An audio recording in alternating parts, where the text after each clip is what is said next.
ಮೊದಲಿಗೆ ಇವತ್ತಿನ ತರಗತಿಯಲ್ಲಿ ಕೆಲವೊಂದಿಷ್ಟು ನಾನು ವಿಷಯಗಳನ್ನ ಹೇಳ್ತೀನಿ ಭಾರತ ಇತಿಹಾಸಕ್ಕೆ ಸಂಬಂಧಪಟ್ಟಂತೆ. ಈ ಭಾರತ ಇತಿಹಾಸಕ್ಕೆ ಸಂಬಂಧಪಟ್ಟಂತೆ ಈ ಕೋರ್ಸ್ನಲ್ಲಿ ನೀವು ಅನೇಕ ವಿಷಯಗಳ ಬಗ್ಗೆ ಹೆಚ್ಚಿನ ಗಮನವನ್ನ ಇಡಬೇಕು. ಹೌದಾ? ಭಾರತದ ಇತಿಹಾಸ ಮೊದಲಿಗೆ ಸಾಕಷ್ಟು ಜನ ಹೊಸಬರು ಜಾಯ್ನ್ ಆಗಿದ್ದೀರಿ.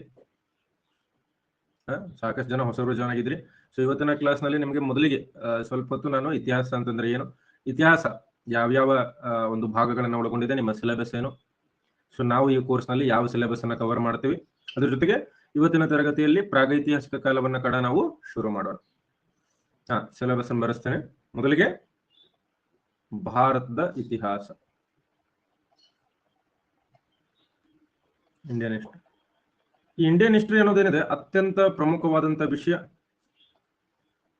ಯಾಕೆ ಅತ್ಯಂತ ಪ್ರಮುಖವಾದಂತಹ ವಿಷಯ ಅಂತಂದ್ರೆ, ನೀವು ಯಾವುದೇ ಪರೀಕ್ಷೆಯನ್ನು ತಗೊಳ್ರಿ, ಭಾರತದಲ್ಲಿ ಯಾವುದೇ ಸ್ಪರ್ಧಾತ್ಮಕ ಪರೀಕ್ಷೆಗಳಿರಲಿ, ಆ ಒಂದು ಪರೀಕ್ಷೆಗಳಿಗೆ ಅತಿ ಹೆಚ್ಚು ಪ್ರಶ್ನೆಗಳು ಬರೋದು ಇತಿಹಾಸದಿಂದ.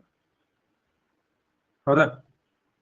ಇಲ್ಲಿ ನೋಡ್ರಿ, ನೀವು PC ಎಕ್ಸಾಮ್ ಪ್ರಿಪೇರ್ ಮಾಡ್ತಿದ್ದೀರಿ, PSI ಪ್ರಿಪೇರ್ ಮಾಡ್ತಿರ್ಬೋದು, SDA ಮಾಡ್ತಿರ್ಬೋದು, FDA ಮಾಡ್ತಿರ್ಬೋದು, PDO ಮಾಡ್ತಿರ್ಬೋದು, ಅಥವಾ ಯಾವುದೇ ಹೈ ಎಂಡ್ ಎಕ್ಸಾಮ್ಗಳು ಆಗಿರ್ಬೋದು, ಯಾವುದೇ ಎಕ್ಸಾಮ್ಗಳಿಗೆ ಪ್ರಿಪೇರ್ ಮಾಡ್ತಿದ್ರು ಕೂಡ ಕಡಿಮೆ ಅಂದ್ರು 15ರಿಂದ 20 ಪ್ರಶ್ನೆಗಳು. PDO ನಲ್ಲಿ 5 ಪ್ರಶ್ನೆಗಳು ಕನಿಷ್ಠ. ಉಳಿದ ಪರೀಕ್ಷೆಗಳಲ್ಲಿ 15ರಿಂದ 20 ಪ್ರಶ್ನೆಗಳು ಭಾರತದ ಇತಿಹಾಸದಿಂದ ಬರುತ್ತೆ. ಸೊ ಹೀಗಾಗಿ ಈ ವಿಷಯ ನಿಮ್ಗೆ ಈ ಪರೀಕ್ಷೆಯ ದೃಷ್ಟಿಯಿಂದ ಅತ್ಯಂತ ಪ್ರಮುಖವಾಗ್ತದೆ.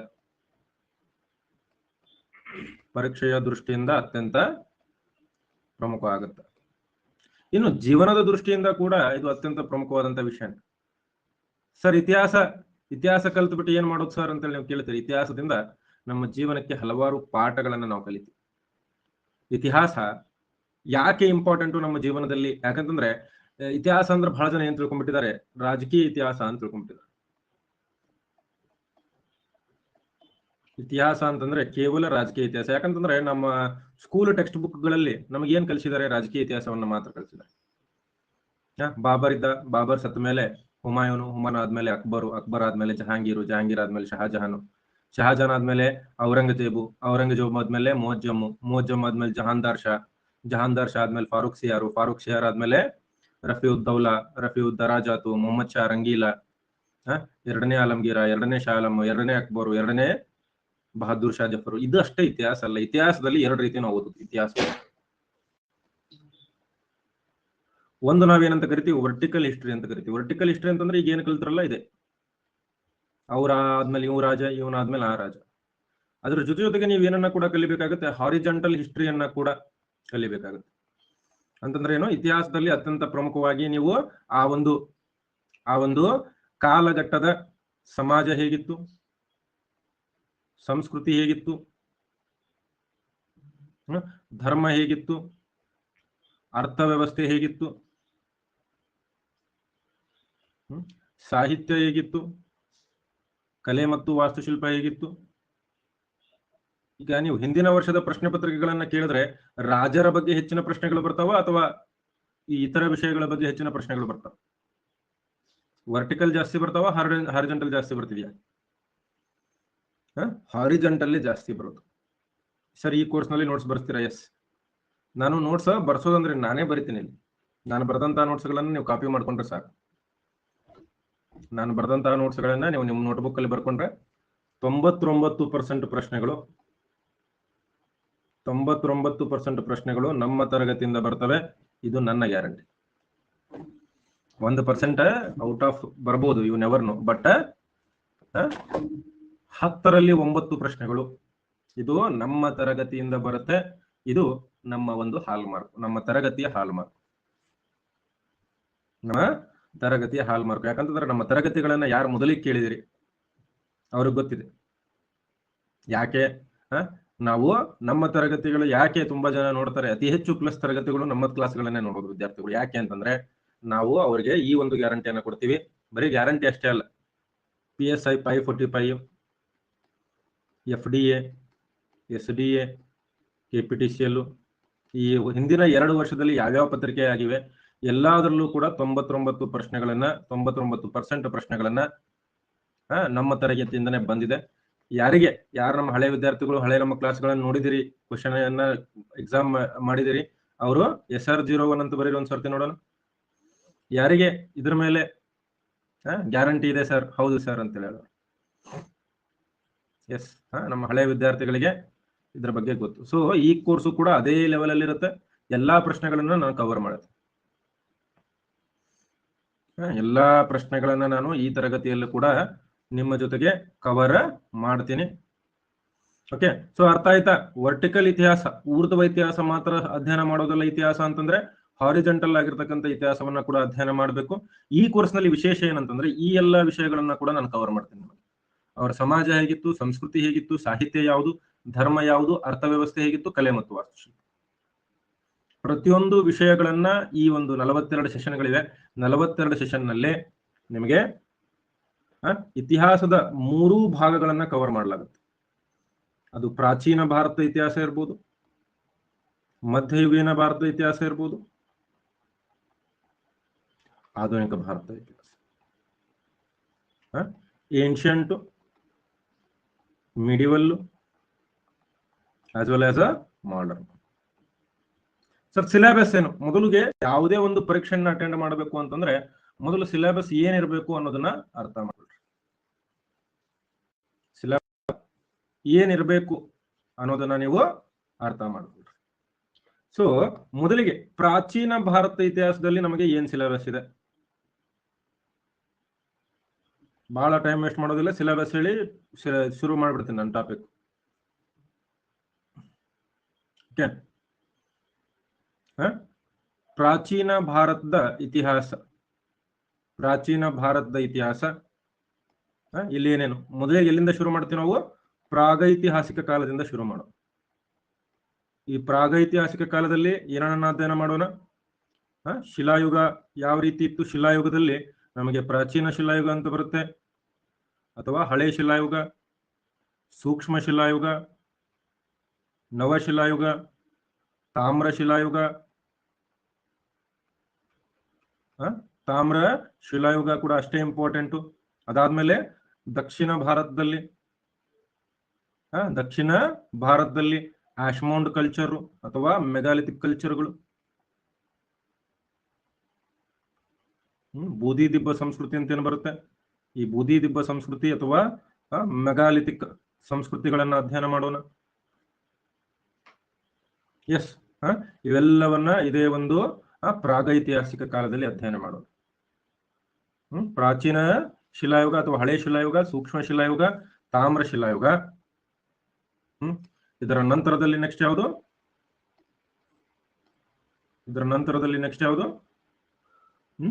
ತಾಮ್ರ ಶಿಲಾಯುಗ, ಚಾಲ್ಕೊಲಿಥಿಕ್ ಯುಗ ಅಂತ ಹೇಳಿ ಕರಿತೀವಿ. ಆಮೇಲೆ ದಕ್ಷಿಣ ಭಾರತದಲ್ಲಿ ಯಾವ ರೀತಿ ಆಶ್ಮೌಂಡ್ ಕಲ್ಚರ್ ಕಂಡು ಬರುತ್ತೆ, ಅದನ್ನ ಕೂಡ ನಾವು ಇಲ್ಲಿ ಅಧ್ಯಯನ ಮಾಡ್ತೀವಿ. ಇದಾದ ಮೇಲೆ ನೆಕ್ಸ್ಟ್ ಯಾವುದು? ಸಿಂಧೂ ನದಿ ನಾಗರಿಕತೆ.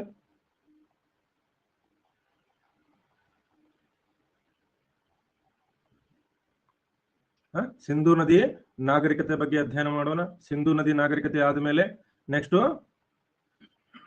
ವೇದಗಳ ಕಾಲದ ನಾಗರಿಕತೆ. ಇದರಲ್ಲಿ ಮತ್ತೆ 2 ಭಾಗ ಬರ್ತವೆ: ಪೂರ್ವ ವೇದಗಳ ಕಾಲ, ಋಗ್ವೇದಗಳ ಕಾಲ ಮತ್ತು ಉತ್ತರ ವೇದಗಳ ಕಾಲ. ಇದಾದ್ಮೇಲೆ ವೇದ ಸಾಹಿತ್ಯ. ನಂತರದಲ್ಲಿ ಯಾವುದು ಅಧ್ಯಯನ ಮಾಡೋಣ? ಶ್ರಮಣ ಚಳುವಳಿ.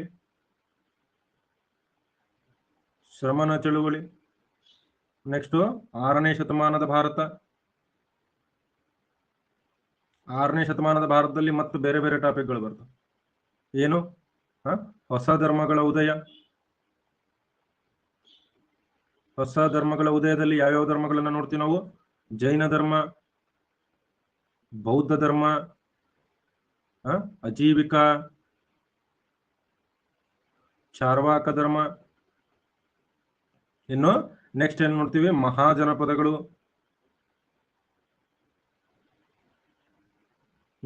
2ನೇ ನಗರೀಕರಣ, ಎರಡನೇ ನಗರೀಕರಣ, ಎಲ್ಲಾ ವಿಷಯಗಳನ್ನ ನಾವು ಇಲ್ಲಿ ನೋಡ್ತೀವಿ. 6ನೇ ಶತಮಾನದ ಭಾರತ. ಇದಾದ್ಮೇಲೆ ಮಗಧ ಸಾಮ್ರಾಜ್ಯ. ಮಗಧ ಸಾಮ್ರಾಜ್ಯದಲ್ಲಿ 3 ಬರ್ತವೆ. ಒಂದು ಹರ್ಯಂಕ, ಶಿಶುನಾಗ ಮತ್ತು ನಂದ. ಇದಾದ ಮೇಲೆ ಭಾರತಕ್ಕೆ ವಿದೇಶಿಯರ ದಾಳಿ. ಸಿಲೆಬಸ್ ನೀಟಾಗಿ ಬರ್ಕೊಳ್ರಿ. ಇದರಲ್ಲಿ ಪರ್ಷಿಯನ್ನರು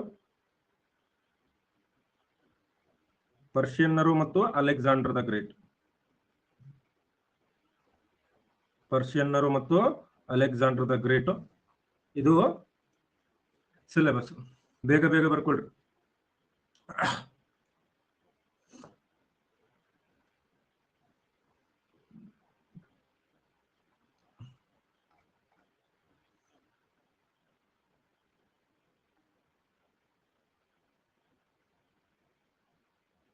ನೋಡ್ರಿ, ಪ್ರಾಗೈತಿಹಾಸಿಕ ಕಾಲದಲ್ಲಿ ಪ್ರಾಚೀನ ಸೂಕ್ಷ್ಮ ನವಶಿಲಾಯುಗಗಳನ್ನ ಅಧ್ಯಯನ ಮಾಡ್ತೀವಿ. ಹೌದಾ?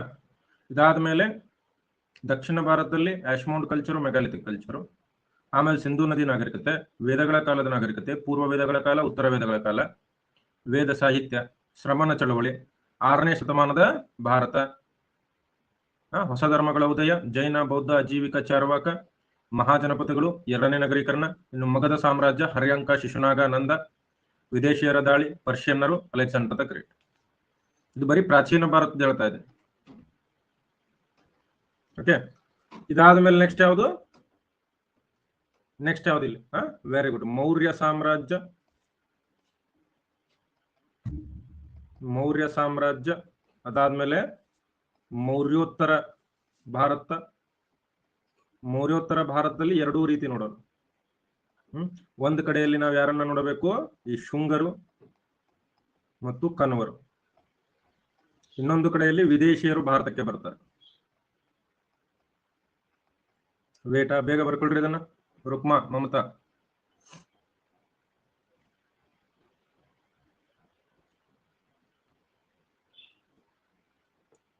ಬೇಗ ಬರ್ಕೊಳ್ರಿ. ಪ್ರತಿ ಸ್ಲೈಡ್ ಆದ್ಮೇಲೆ ಬರ್ಕೊಳ್ಳಕ್ಕೆ ಟೈಮ್ ಕೊಡುತ್ತೆ. ಅರ್ಥ ಆಯ್ತಾ?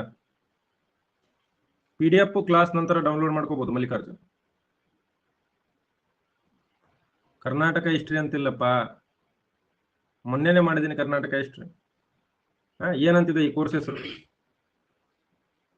Indian history for Karnataka PSC ಅಂತಿದೆ. ಇದು PC ಬ್ಯಾಚು. ಶುಂಗರು, ಕನ್ವರು ಮತ್ತು ವಿದೇಶಿಯರು. ವಿದೇಶಿಯರಲ್ಲಿ ಯಾರ್ಯಾರ ಬಗ್ಗೆ ಅಧ್ಯಯನ ಮಾಡೋಣ? ಇಂಡೋ ಗ್ರೀಕರು.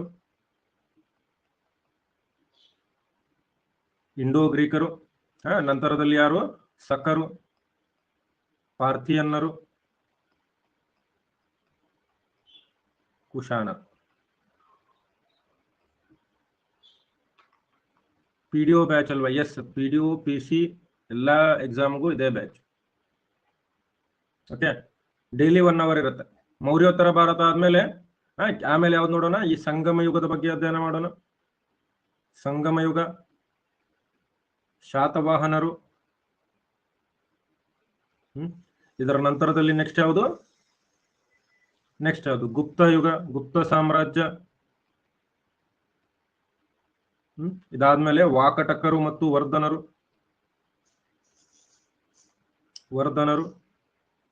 ಆಮೇಲೆ ಪಲ್ಲವರು ಮತ್ತು ಬಾದಾಮಿ ಚಾಲುಕ್ಯರು.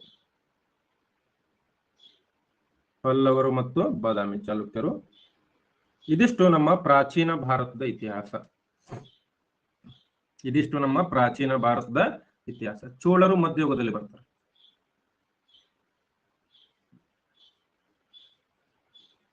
ಇದಿಷ್ಟು ನಮ್ಮ ಪ್ರಾಚೀನ ಭಾರತದ ಇತಿಹಾಸ. ಅರ್ಥ ಆಯ್ತಾ ಎಲ್ಲರಿಗೂ? ಕುಶಾನರು ಇಲ್ಲಿ ಬರೆದಿದ್ದೀನಲ್ಲ, ಕುಶಾನರು ನೋಡಿ. ಮೊದಲನೇದಾಗಿ ಯಾರೂ ಕೂಡ, ಕೆಲವೊಂದಿಷ್ಟು ವಿಷಯಗಳನ್ನು ಹೇಳ್ಬಿಡ್ತೀನಿ. ಯಾರೂ ಕೂಡ ಮೊದಲನೇದಾಗಿ ಭಯ ಪಡಬೇಡಿ.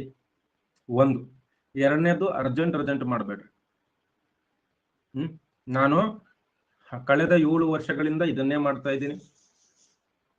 IAS ಪರೀಕ್ಷೆ, UPSC IAS ಪರೀಕ್ಷೆಗೆ ಸೇರಿದಂತೆ KS, PSI, FDA, SDPC ಎಲ್ಲಾ ಪರೀಕ್ಷೆಗಳಿಗೂ 7 ವರ್ಷದಿಂದ ಟ್ರೈನಿಂಗ್ ಕೊಡ್ತಾ ಬಂದಿದ್ದೀನಿ.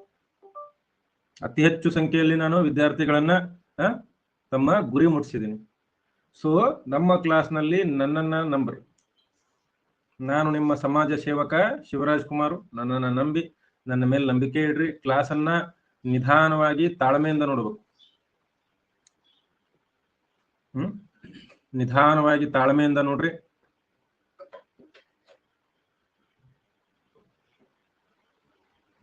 ಓಕೆ.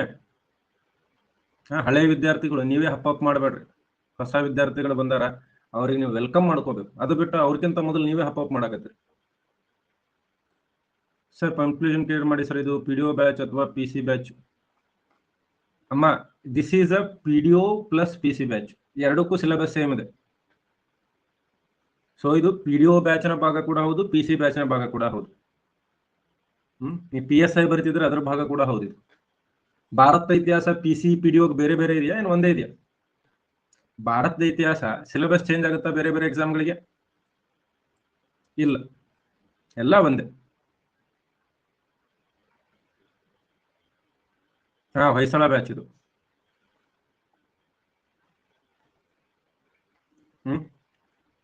ಇನ್ನು ಮಧ್ಯಯುಗೀನ ಭಾರತದ ಇತಿಹಾಸ.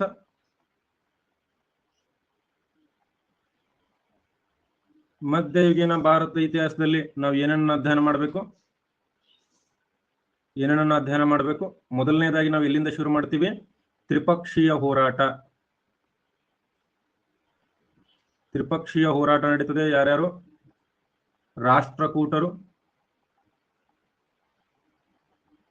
ರಾಷ್ಟ್ರಕೂಟರು, ರೈಟ್. ಓಕೆ. ಅದಾದ್ಮೇಲೆ ಗುರ್ಜರ ಪ್ರತಿಹಾರರು, ಆಮೇಲೆ ಪಾಲರು. ಇದಾದ ಮೇಲೆ ಯಾರು? ರಾಜಪೂತರು. ಭಾರತಕ್ಕೆ ಇಸ್ಲಾಂ ಆಗಮನ.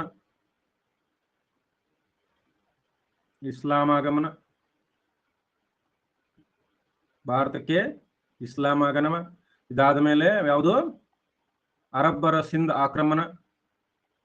ನೋಡ್ರಿ, ಸಿಲೆಬಸ್ ನೀವು ಒಂದ್ಸರ್ತಿ ಅರ್ಥ ಮಾಡ್ಕೊಂಡ್ರೆ ನಿಮ್ಗೆ ಏನು ಗೊತ್ತಾಗುತ್ತೆ? ಎಲ್ಲಾ ವಿಷಯಗಳು ಗೊತ್ತಾಗುತ್ತಲ್ವಾ? ಸೊ ಕೇಳ್ರಿ, ಸಿಲೆಬಸ್ ಅನ್ನ ಕೇಳ್ರಿ ಫಸ್ಟ್. ಇದಾದ್ಮೇಲೆ ಮೊಹಮ್ಮದ ಘಜ್ನಿ ಮತ್ತು ಮೊಹಮ್ಮದ್ ಗೋರಿಯ ದಾಳಿಗಳು. ಇದಾದ ಮೇಲೆ ದೆಹಲಿ ಸುಲ್ತಾನರಲ್ಲಿ ಯಾರ್ಯಾರು? ಗುಲಾಮ ಸಂತತಿ.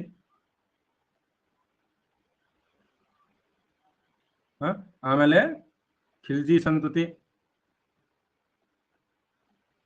ತುಘಲಕ್ ಸಂತತಿ. ನೆಕ್ಸ್ಟ್ ಸೈಯದ್ ಸಂತತಿ ಮತ್ತು ಲೋಧಿ ಸಂತತಿ. ದೆಹಲಿ ಸುಲ್ತಾನರಾದ್ಮೇಲೆ ಯಾರು ಬರ್ತಾರೆ? ವಿಜಯನಗರ ಮತ್ತು ಬಹುಮನಿ.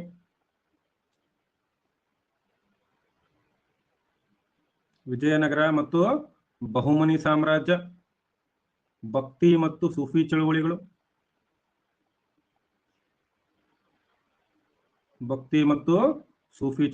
ಕೂಡ ಬರ್ತವೆ. ಇದನ್ನ ಬರ್ಕೊಳ್ರಿ.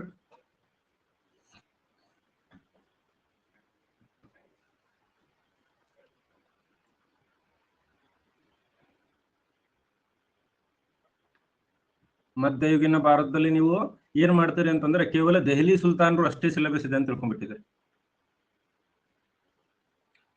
ದೆಹಲಿ ಸುಲ್ತಾನರು ಅಷ್ಟೇ ಸಿಲೆಬಸ್ ಇದೆ ಅಂತ ತಿಳ್ಕೊಂಡಿದ್ದೀರಿ. ಹೆಸರು ಆದ್ರೆ ಹೊರಗಿಂದ ಪ್ರಶ್ನೆ ಬಂದಾಗ ಶಾಕ್ ಆಗ್ಬಿಡ್ತೀರಿ. ಭಕ್ತಿ ಮತ್ತು ಸೂಫಿ ಚಳವಳಿಗಳು, ತ್ರಿಪಕ್ಷೀಯ ಹೋರಾಟದ ಪ್ರಶ್ನೆ ಎಷ್ಟು ಸರ್ತಿ ಬಂದಿಲ್ಲಪ್ಪ ಇದು. ಹಂಗ ನೀವು ಮೂರ್ಖತನ ಮಾಡುವಂತಿಲ್ಲ. ಇದಾದ ಮೇಲೆ ಮೊಘಲರಲ್ಲಿ ಬಾಬರ್ರು, ಹುಮಾಯೂನು,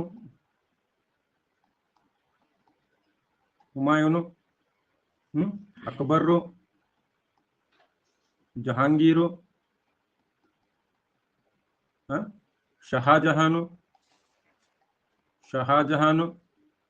ಔರಂಗಜೇಬ್. ಇವರು 6 ಜನ ದೊರೆಗಳು ಬಹಳ ಇಂಪಾರ್ಟೆಂಟ್. ಇದಾದ್ಮೇಲೆ ನಂತರದ ಮೊಘಲರು ಅಂತ ಬರ್ತಾರೆ. ಇವ್ರ ಬಗ್ಗೆ ಕೂಡ ಹೇಳ್ತೀನಿ ನಾನು. ನಂತರದ ಮೊಘಲರು ಯಾರ್ಯಾರು? ಮುವಜ್ಜಮ್, ಜಹಾಂದಾರ್ ಶಾ, ಫಾರೂಕ್ ಸಿಯಾರ್, ಮೊಹಮ್ಮದ್ ಶಾ ರಂಗೀಲಾ, ಮೊಹಮ್ಮದ್ ಶಾ ರಂಗೀಲಾ, ಆಲಂಗೀರ್ ಟು. ಪ್ಲಾಸಿ ಕದನ ನಡೆದಾಗ ಮುಘಲ್ ದೊರೆ ಯಾರಾಗಿದ್ರು?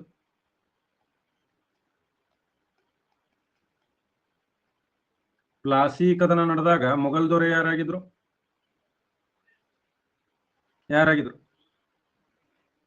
ನೋಡ್ರಿ, ಆಯ್ತಾ? ಇಲ್ಲೇ ಒಂದು ಪ್ರಶ್ನೆ ಮಿಸ್ ಆಗ್ಬಿಡುತ್ತೆ. ಎರಡನೇ ಶಾ ಆಲಂ ಅಂತ ಹೇಳಿದ್ರಿ, ಸರಿಯಾದ ಉತ್ತರ ಆಲಂಗೀರ್, ಎರಡನೇ ಆಲಂಗೀರ್ ಆಗ್ಬೇಕು. ಈ ವಿಷಯ ನಿಮಗೆ ಗೊತ್ತೇ ಇಲ್ಲ ಅಂತಂದ್ರೆ, ನೀವು ಹೆಂಗ ಅಧ್ಯಯನ ಮಾಡ್ತೀರಿ? ಓಕೆ, ಇನ್ನು ಕೊನೆಯದಾಗಿ ಯಾರು? ಬಹದ್ದೂರ್ ಶಾ ಜಫರ್ 2.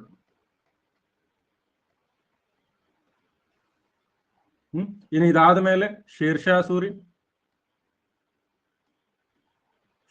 ಸೂರಿ ಬಗ್ಗೆ, ಮರಾಠರು ಮತ್ತು ಸಿಖ್ಖರು.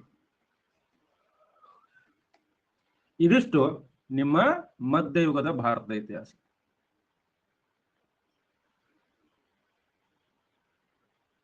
ಇದಿಷ್ಟು ಮಧ್ಯಯುಗದ ಇತಿಹಾಸ.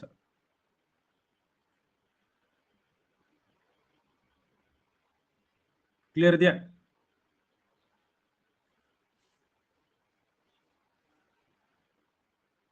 ಚೋಳರು ಮರ್ತನಲ್ಲ, ಇಲ್ಲಿ ಚೋಳರು ಕೂಡ ಬರ್ಕೊಳ್ರಿ. ರಜಪೂತರು ಮತ್ತು ಸಾರ್ವಭೌಮ ಚೋಳರು.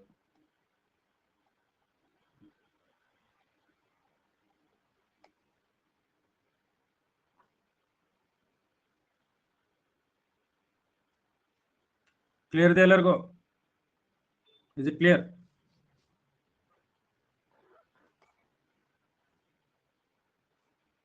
ಚಂಡೇಲರು ಅಂದ್ರೆ ಎಲ್ಲ ರಾಜಪೂತರಲ್ಲಿ ಬರ್ತಾರೆ. ಚಂಡೇಲರು ಇವರೆಲ್ಲರೂ ಏನು ರಾಜಪೂತರು, ಸೋಲಂಕಿಗಳು, ಚಂಡೇಲರು, ಚಹಮಾನರು, ಇವರೆಲ್ಲ ಇಲ್ಲಿ ಬರೋದು ರಾಜಪೂತರಲ್ಲೇ ಬರ್ತಾರೆ. ಖುಜುರಾಹು ಎಲ್ಲಾ ಕಲೆ ಮತ್ತು ವಾಸ್ತುಶಿಲ್ಪ ನನಗಿಂತ ಚೆನ್ನಾಗಿ ಯಾರು ಕವರ್ ಮಾಡ್ತಾರೆ ಹೇಳ್ರಿ? ಕಲೆ ಮತ್ತು ವಾಸ್ತುಶಿಲ್ಪ ನನ್ನ ತರಗತಿಗಳನ್ನ ನೋಡಿದ್ರೆ ನಿಮ್ಗೆ ಗೊತ್ತಿರುತ್ತೆ. ಇನ್ನು ಆಧುನಿಕ ಭಾರತ ಇತಿಹಾಸ,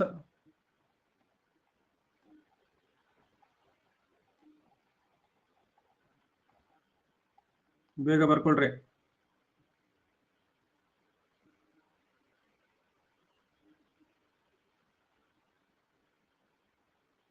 ಮರಾಠರು ಬರ್ಸಿದಾನಲ್ಲ, ಮರಾಠರು ಮತ್ತು ಸಿಖ್ಖರು ಅಂತೇಳಿ.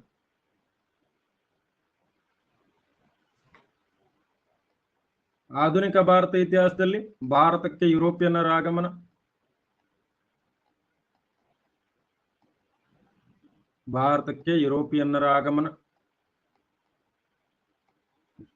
ಓಕೆ. ಇದಾದ ಮೇಲೆ ಬ್ರಿಟಿಷರ ಈಳಿಗೆ, 18ನೇ ಶತಮಾನದ ಭಾರತ,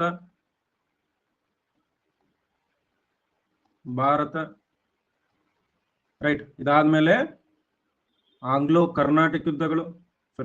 ಫ್ರೆಂಚ್ ಯುದ್ಧಗಳು ಅಥವಾ ಆಂಗ್ಲೋ ಕರ್ನಾಟಿಕ್ ಯುದ್ಧಗಳು, ಬ್ರಿಟಿಷರ ಬಂಗಾಳ ಆಕ್ರಮಣದಲ್ಲಿ ಪ್ಲಾಸಿ ಕದನ, ಬಕ್ಸರ್ ಕದನ ಎಲ್ಲ ಹೇಳ್ತೀನಿ. ಅದಾದ್ಮೇಲೆ ಗವರ್ನರ್ ಜನರಲ್ಗಳ ಕಾಲದಲ್ಲಿ ಯಾರ್ಯಾರು? ಪ್ರಮುಖವಾಗಿ ವಾರನ್ ಹೇಸ್ಟಿಂಗ್ಸು, ಕಾರ್ನ್ವಾಲಿಸು, ವೆಲ್ಲೆಸ್ಲಿ, ಲಾರ್ಡ್ ಹೇಸ್ಟಿಂಗ್ಸು ಎಲ್ಲ ಹೇಳ್ತೀನಿ, ಬಟ್ ಇಂಪಾರ್ಟೆಂಟ್ ಇರೋರ್ದು ಸಿಲೆಬಸ್ ಅಲ್ಲಿ ಬಳಸ್ತೀನಿ. ಇವ್ರ ಬಗ್ಗೆ ಬಹಳ ಇಂಪಾರ್ಟೆಂಟ್ ಪರೀಕ್ಷೆಗಳು ಬರ್ತವೆ. ವಿಲಿಯಂ ಬೆಂಟಿಂಕು ಮತ್ತು ಡಾಲ್ ಹೌಸಿ ಬಗ್ಗೆ. ಇದ್ರ ಜೊತೆಗೆ ಪ್ರಮುಖ ಯುದ್ಧಗಳು ನೋಡ್ರಿ, ಆಂಗ್ಲೋ ಮೈಸೂರು ಯುದ್ಧಗಳನ್ನ ಚರ್ಚೆ ಮಾಡೋಣ, ಆಂಗ್ಲೋ ಮರಾಠ, ಆಂಗ್ಲೋ ಗೂರ್ಖಾ ಯುದ್ಧಗಳು, ಆಂಗ್ಲೋ ಬರ್ಮಾ ಯುದ್ಧಗಳು, ಆಂಗ್ಲೋ ಅಫ್ಘಾನ್ ಯುದ್ಧಗಳು ಮತ್ತು ಆಂಗ್ಲೋ ಆಂಗ್ಲೋ ಸಿಖ್ ಯುದ್ಧಗಳು. ಸೊ ಈ ಎಲ್ಲಾ ಯುದ್ಧಗಳು ನಿಮಗೆ ಎಕ್ಸಾಮಿಗೆ ಬರ್ತವೆ. ಎಲ್ಲ 42 ಕ್ಲಾಸ್ ಎಲ್ಲ ಕವರ್ ಆಗುತ್ತೆ ಸರ್. ಎಸ್, ಕವರ್ ಮಾಡ್ತೀನಿ, ಡೋಂಟ್ ವರಿ. ಜೀವನದಲ್ಲಿ ಮರೆಯುವ ಹಾಗಿಲ್ಲ ಕಲೆ ಮತ್ತು ವಾಸ್ತುಶಿಲ್ಪ. ಈ ಕೋರ್ಸ್ ಮುಗಿದ ಮೇಲೆ ಸಂಗಮಯೋಗ ಏನ್ಷಂಟ್ ಅಲ್ಲಿ ಹೇಳಿದೆ ನಾನು. ಇದೊಂದು ಭರವಸೆ ನಿಮ್ಗೆ ಏನ್ ಕೊಡ್ತೀನಿ ಅಂತಂದ್ರೆ, ಈ ಕೋರ್ಸ್ ಮುಗಿದ ಮೇಲೆ ನೀವೇ ಹೇಳ್ತೀರಿ, ಸರ್ ಇಂಥ ಇತಿಹಾಸವನ್ನ ನಾವು ಕೇಳಿರ್ಲಿಲ್ಲ, ಇನ್ನು ಮೇಲೆ ಯಾವುದೇ ಪರೀಕ್ಷೆಗೂ ನಾವು ಇತಿಹಾಸದಲ್ಲಿ ಎಲ್ಲಾ ಪ್ರಶ್ನೆಗಳನ್ನ ಉತ್ತರಿಸ್ತೀವಿ ಅಂತೇಳಿ ನೀವೇ ಹೇಳಿ ಹೋಗ್ತೀರಿ ನಾನು.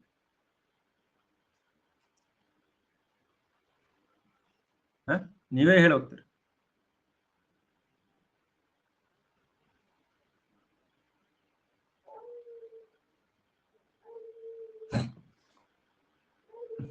ಮರಾಠ ಆದ ನಂತರ ಗೂರ್ಖಾನಪ್ಪ 1814ರಿಂದ 16ರವರೆಗೆ ಆಂಗ್ಲೋ ಗೂರ್ಖಾ ಯುದ್ಧ ನಡೀತಿದೆ. ಸಗೋಲಿ ಒಪ್ಪಂದ ಅಂತ ಆಗುತ್ತೆ. ಅದರ ಬಗ್ಗೆ ನೀವು ಇಲ್ಲ ಸರ್ ಹಂಗ ಹೇಳ್ತಾರ, ಸರ್ ಹಿಂಗ್ ಹೇಳ್ತಾರ ಅನ್ನೋ ಭರವಸೆ ನಿಮ್ಗಿಲ್ಲ ಅಂತಂದ್ರೆ ಏನೂ ಮಾಡಕ್ ಬರೋದಿಲ್ಲ. ಮೊದಲು ವಿದ್ಯಾರ್ಥಿಗಳು ಅಂತಂದ್ರೆ ತಮ್ಮ ತಲೆಯನ್ನ ಖಾಲಿ ಪುಟ್ಟಿ ತರ ತಗೊಂಡ್ಬರ್ಬೇಕು. ಅಂದ್ರೆ ನಾನು ತುಂಬಿ ಕಳಿಸ್ಲಿಕ್ಕೆ ಬರ್ಬೋದು. ನೀವು ಆಲ್ರೆಡಿ ತುಂಬ್ಕೊಂಡ್ ಬಂದ್ಬಿಟ್ರೆ ನಾನು ಎಲ್ಲಿ ತುಂಬಲಿ? ಇಲ್ಲಿ ಜಾಗ ಇರಬೇಕಲ್ಲ. Students should be like empty bowl, there head should be like empty bowl. ತಲೆ ಖಾಲಿ ಆಗಿದ್ರೆ ನಾನು ತುಂಬಿ ಕಳಿಸ್ತೀನಿ. ನೀವು ತುಂಬಿಕೊಂಡೇ ಬಂದಿದ್ರೆ ಮೊದಲು ತೆಗಿಬೇಕು, ಆಮೇಲೆ ಹಾಕಿ ಕಿರಿಕಿರಿ ಆಗಲ್ಲ. ನಮ್ಮ ಹತ್ರ ಖಾಲಿ ಇದ್ದವರು ಬಹಳ ಎಂಜಾಯ್ ಮಾಡ್ತೀರಿ ಕ್ಲಾಸ್ ಅನ್ನು, ಅರ್ಧ ತುಂಬಿದ್ದವರು ಬಹಳ ಎಂಜಾಯ್ ಮಾಡ್ತೀರಿ. ಆದ್ರೆ ಸಾಕಷ್ಟು ಜನ ಒಂದು ತಪ್ಪು ಕಲ್ಪನೆಯಲ್ಲಿರ್ತಾರೆ. ಏನಂತ ತಪ್ಪು ಕಲ್ಪನೆಯಲ್ಲಿರ್ತಾರೆ? ನನಗೆಲ್ಲಾ ಗೊತ್ತಿದೆ, ಅಥವಾ ಮೊದಲೇ ಪೂರ್ವಾಗ್ರಹ ಪೀಡಿತರಾಗಿರ್ತಾರೆ. ಏನು ಶಿವರಾಜ್ ಸರ್ ಕ್ಲಾಸ್ ಅಂತಂದ್ರೆ ಹಂಗ, ಶಿವರಾಜ್ ಸರ್ ಕ್ಲಾಸ್ ಅಂತಂದ್ರೆ ಹಿಂಗ. ಶಿವರಾಜ್ ಸರ್ ಕ್ಲಾಸ್ ಅಂತಂದ್ರೆ ಒಂದೇ ಒಂದು ಡೆಫಿನೇಷನ್ ಏನಪ್ಪಾ ಅಂತಂದ್ರೆ, ನಿಮ್ಮನ್ನ ಎಕ್ಸಾಮ್ ಅನ್ನ ಪಾಸ್ ಮಾಡಿಸೋ ಕ್ಲಾಸ್ ಅಷ್ಟೇ. ಅದು ಮಾಡಿಸ್ಬೇಕು, ನಾನು ಮಾಡ್ತೀನಿ. ನಿಮ್ಗೆ ಆಗಿಲ್ಲ ಅಂತಂದ್ರೆ ನನಗೆ ಫೋನ್ ಮಾಡಿ ಬೈರಿ. ನಾನು ಬರ್ಸಿದಂತಹ ನೋಟ್ಸ್ ಇಂದ ನಿಮ್ಗೆ ಪ್ರಶ್ನೆಗಳು 90% ಪ್ರಶ್ನೆಗಳು ನಿಮ್ಗೆ ಎಕ್ಸಾಮ್ ಅಲ್ಲಿ ಬರ್ಲಿಲ್ಲ ಅಂತಂದ್ರೆ ನನಗೆ ಕೇಳಿ ಫೋನ್ ಮಾಡಿ. ನಾನು ನಿಮ್ಗೆ ಜವಾಬ್ದಾರ. ಇದೆಲ್ಲ ಆದ್ಮೇಲೆ ನೆಕ್ಸ್ಟ್ ಯಾವುದು? ಭಾರತೀಯರ ಕಂದಾಯ ನೀತಿ, ಆರ್ಥಿಕ ನೀತಿ, ಕೃಷಿ ನೀತಿ,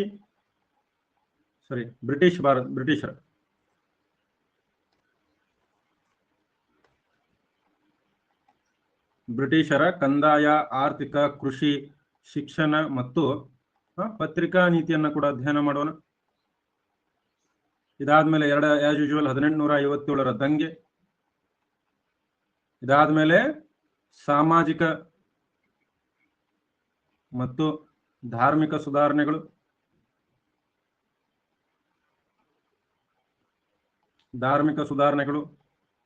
ರೈತ ಮತ್ತು ಬುಡಕಟ್ಟು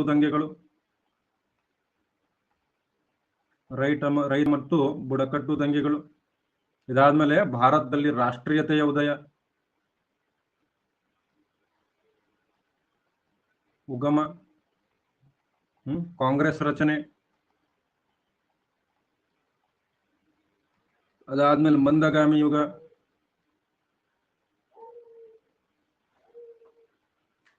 ತೀವ್ರಗಾಮಿ ಯುಗ,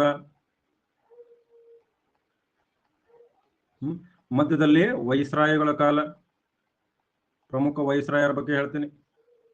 ಇದಾದ್ಮೇಲೆ ಸ್ವದೇಶಿ ಚಳವಳಿ,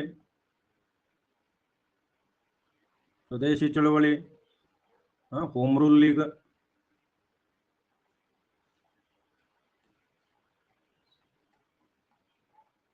ಇವೆಲ್ಲ ಸಬ್ ಪಾಯಿಂಟ್ ಬಹಳ ಇಂಪಾರ್ಟೆಂಟ್. Home rule league. ಇದಾದ್ಮೇಲೆ ಲಕ್ನೋ ಒಪ್ಪಂದ,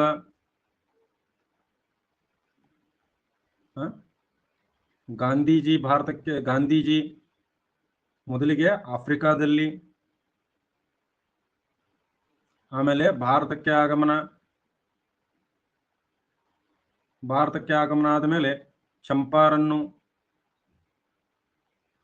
ಖೇಡಾ ಮತ್ತು ಅಹಮದಾಬಾದು. ಇದಾದ್ಮೇಲೆ ರೌಲಟ್ ಸತ್ಯಾಗ್ರಹ, ಜಲಿಯನ್ ವಾಲಾಬಾಗು, ಹಂಟರ್ ವರದಿ, 3 ತಿಂಗಳಲ್ಲಿ ಎಲ್ಲ ಮುಗಿಯುತ್ತಾ ಸರ್? 2 ತಿಂಗಳಲ್ಲಿ ಮುಗಿಸ್ತೀನಿ. 2 ತಿಂಗಳಲ್ಲಿ. ಬ್ಯಾಕ್ಟೀರಿಯನ್ನರು ಗ್ರೀಕರು ಅಲ್ಲಿ ಹೇಳಿದ್ನಲ್ಲಪ್ಪ, ಇಂಡೋ ಗ್ರೀಕರು ಅಂತೇಳಿ. ಮಧ್ಯ ಮಧ್ಯ ಚಿಕ್ಕ ಚಿಕ್ಕ ಟಾಪಿಕ್ಗಳೆಲ್ಲ ಕವರ್ ಆಗ್ತಾವೆ. ಮುಸ್ಲಿಂ ಲೀಗ್ ಆರಂಭ ಮಾಡಿದ್ದು, ಕಾಯ್ದೆಗಳು, ಎಲ್ಲಾ ಕಾಯ್ದೆಗಳನ್ನ ಕವರ್ ಮಾಡ್ತೀನಿ. 1773ರಿಂದ 1813, 1833, 1858, 1861, 1892, 1909, 1919, 1935 ಮತ್ತು 1940 ಎಲ್ಲಾ ಕಾಯ್ದೆಗಳು ಕವರ್ ಆಗ್ತವೆ. ಹಂಟರ್ ವರದಿ ಸರ್, ಹಂಟರ್ ವರದಿ.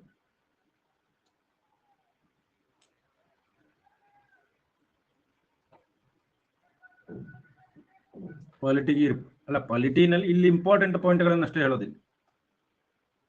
How money take daily 1 class only, 6:30 to 7:30.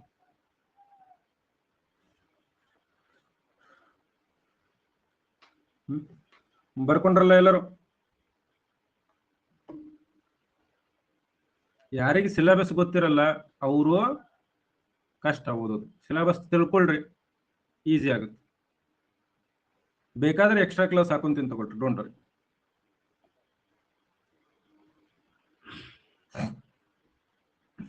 One hour class duration, 1 hour, no break.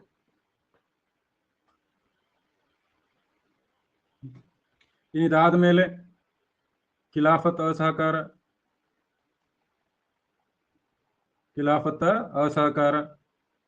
ಚೌರಿ ಚೌರಾ ಘಟನೆ,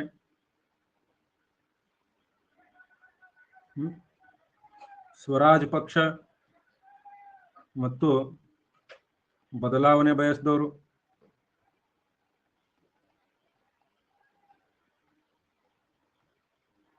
ಭಾರತದಲ್ಲಿ ಎಡಪಂಥ ಕ್ರಾಂತಿಕಾರಿಗಳ ಯುಗ,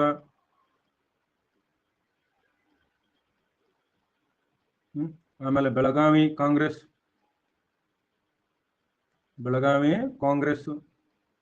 ಇದಾದ ಮೇಲೆ ಸೈಮನ್ ಆಯೋಗ,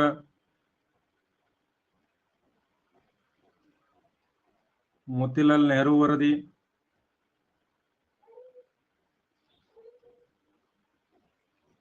ಜಿನ್ನಾ 14 ಅಂಶಗಳು,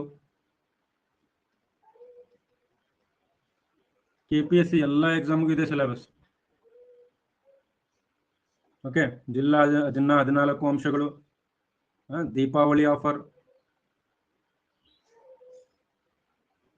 ಇರ್ವಿನ್ ದೀಪಾವಳಿ ಘೋಷಣೆ, ಓಕೆ, ಲಾಹೋರ್ ಅಧಿವೇಶನ, ಅಲ್ಲಿ ಮಧ್ಯದಲ್ಲಿ ದೆಹಲಿ ಮ್ಯಾನಿಫೆಸ್ಟೋ ಎಲ್ಲ ಕವರ್ ಆಗುತ್ತೆ. ಕಾನೂನು ಭಂಗ ಚಳುವಳಿ, ದುಂಡು ಮೇಜಿನ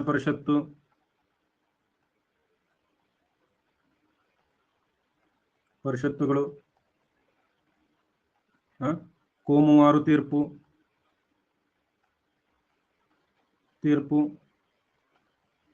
ಪೂನಾ ಒಪ್ಪಂದ,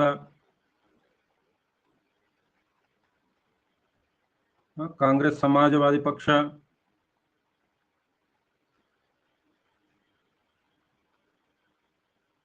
ಹ್ಮ್ 1937ರ ಚುನಾವಣೆ, ಎರಡನೇ ವಿಶ್ವಯುದ್ಧ, ಆಗಸ್ಟ್ ಆಫರು.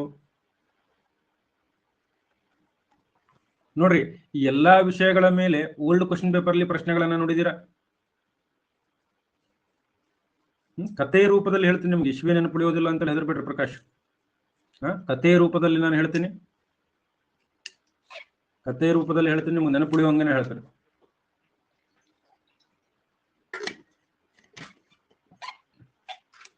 ರಿಲಿಜಿಯಸ್ ರಿಫಾರ್ಮ್ಸ್ ಇಲ್ಲಿ ಬರ್ಸಿದನಲ್ಲಪ್ಪ, ಧಾರ್ಮಿಕ ಮತ್ತು ಸಾಮಾಜಿಕ ಸುಧಾರಣೆ. ಈಸಿಯಾಗಿ ಮಾಡಿಕೊಡ್ತೀನಿ, ಡೆಫಿನೆಟ್ಲಿ. ಮುಗಿತಾ ಈ ಸ್ಲೈಡು? ಫಸ್ಟ್ ವರ್ಲ್ಡ್ ವಾರ್ ಅಲ್ಲೇ ಹೇಳಿರ್ತೀನಿ ನೋಡ್ರಿ, ಕ್ರಾಂತಿಕಾರಿಗಳ ಬದಲು. ಇದಾದ ಮೇಲೆ ವೈಯಕ್ತಿಕ ಸತ್ಯಾಗ್ರಹ,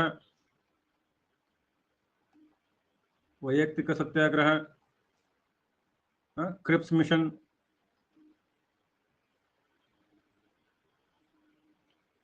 ಆಮೇಲೆ ಕ್ವಿಟ್ ಇಂಡಿಯಾ ಚಳವಳಿ, ಸಂಧಾನಗಳ ಕಾಲ, ಸಂಧಾನಗಳ ಯುಗ, ಇದರಲ್ಲಿ ರಾಜಾಜಿ ಯೋಜನೆ, ದೇಸಾಯಿ ಲಿಯಾಕತ್ ಯೋಜನೆ ಇವೆಲ್ಲ ಬರ್ತವೆ. ಇದಾದ ಮೇಲೆ ನೆಕ್ಸ್ಟ್ ಶಿಮ್ಲಾ ಘೋಷಣೆ ಮತ್ತು ರೈಟ್ ಈ ಬ್ಯಾಬೆಲ್ ಘೋಷಣೆ ಅಂತ ಕರೀತಾರೆ. ಬ್ಯಾಬೆಲ್ ಘೋಷಣೆ ಅದಾದ್ಮೇಲೆ INA ಮತ್ತು ಸುಭಾಷ್ ಚಂದ್ರ ಬೋಸು,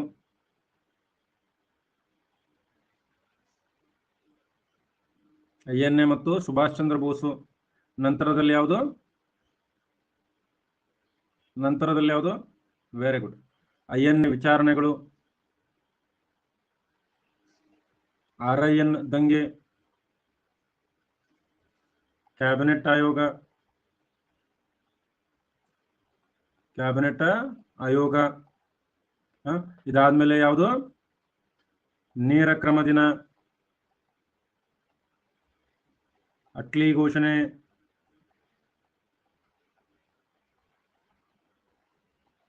ಮೌಂಟ್ ಬ್ಯಾಟನ್ ಯೋಜನೆ,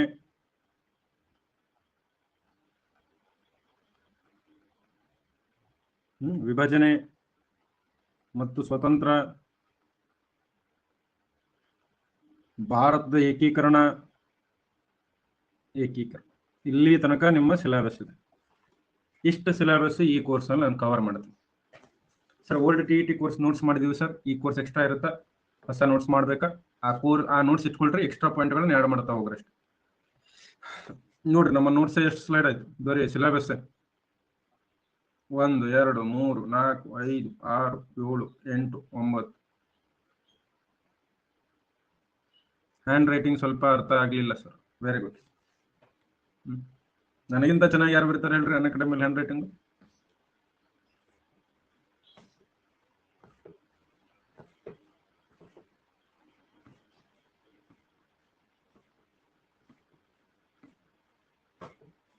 ನಿಂಗಪ್ಪ ಸರ್ ಹೋದ್ರಲ್ಲ ಅವರು. Okay, so slides doubt box ಅಲ್ಲಿ ಹುಡುಗರು ಹಾಕಿರ್ತಾರೆ. ಸೊ ನೀವು ಅದನ್ನು ಯೂಸ್ ಮಾಡ್ಕೊಳ್ಬಹುದು. ಇನ್ನು ಪ್ರತಿದಿನ ತರಗತಿ ಯಾವಾಗ? ಪ್ರತಿದಿನ ತರಗತಿ ಮಿಸ್ ಆಗದೆ 6:30 ಇಂದ 7:30 ಇರುತ್ತೆ. ಎಕ್ಸ್ಟ್ರಾ ಕ್ಲಾಸ್ ಏನಾದ್ರೂ ಹಾಕಬೇಕಂದ್ರೆ 4 to 5 PM ಇರುತ್ತೆ. ಇಫ್ ಸಪೋಸ್ ನನಗೆ ಹಾಕಬೇಕು ಅಂತ ಅನ್ಸಿದ್ರೆ ಎಕ್ಸ್ಟ್ರಾ ಕ್ಲಾಸು 4 ರಿಂದ 5 ಗಂಟೆಗೆ ಹಾಕ್ತೀನಿ, ಅದಕ್ಕಿಂತ ಮೊದಲು ಹಾಕೋದಿಲ್ಲ. ಕ್ಲಾಸ್ನಲ್ಲಿ ಕೆಲವೊಂದಿಷ್ಟು ನಿಯಮಗಳಿವೆ, ಅದನ್ನು ಅನುಸರಿಸಬೇಕು. ನಾನು ಹೇಳ್ತೀನಿ, ನೀವು ಕೇಳಿ, ಸುಮ್ಮನೆ ನೋಟ್ಸ್ ಮಾಡ್ಕೊಳ್ಳಿ.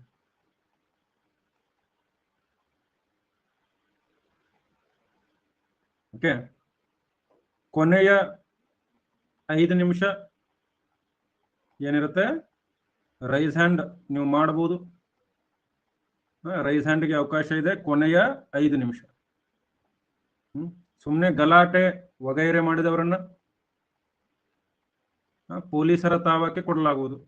ಸಂವಾದ ಪೊಲೀಸರಿಲ್ಲ, ಗಲಾಟೆ ವಗೈರೆ ಮಾಡಬೇಡಿ. ಕಮೆಂಟ್ ಬಾಕ್ಸು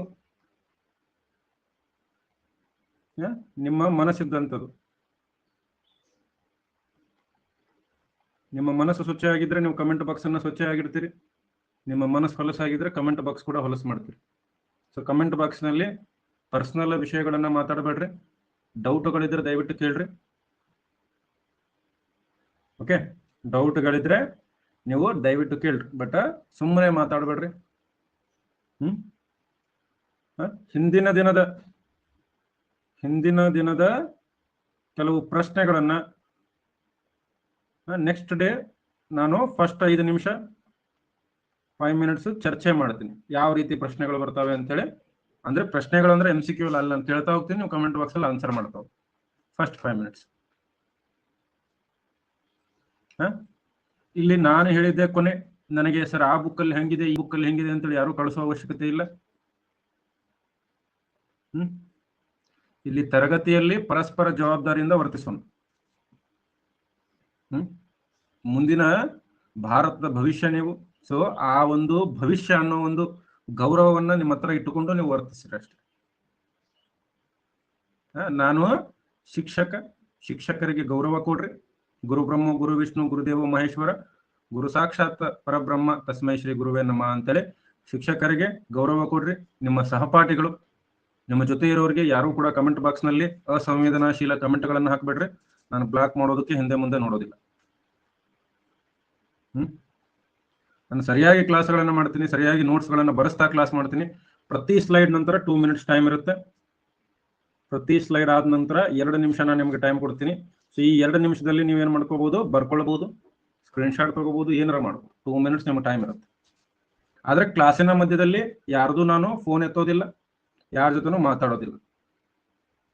ಕ್ಲಾಸಿನ ಕೊನೆಯಲ್ಲಿ ಎಲ್ಲಾ ಡೌಟ್ಗಳನ್ನ ಒಟ್ಟಿಗೆ ಬಗೆಹರಿಸ್ತೀವಿ.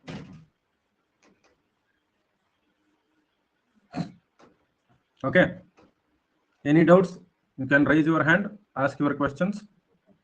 ಫಸ್ಟ್ ಕ್ಲಾಸ್ ಇದೆ ನಾಳೆ ಸಂಜೆ 6:30 ಯಾವುದೋ ಪ್ರಾಗೈತಿಹಾಸಿಕ ಕಾಲ ಶುರುವಾಗುತ್ತೆ. 6:30 ಅಂತಂದ್ರೆ 6:30 6:35 ವೇಟ್ ಮಾಡಿ. ಒಂದು 5 ನಿಮಿಷ ಹೆಚ್ಚು ಕಡಿಮೆ ಆಗ್ಬೋದು, ಶಿಕ್ಷಕರು ಬರೋದು ಸ್ವಲ್ಪ ಹೆಚ್ಚು ಕಡಿಮೆ ನೋಡ್ರಿ.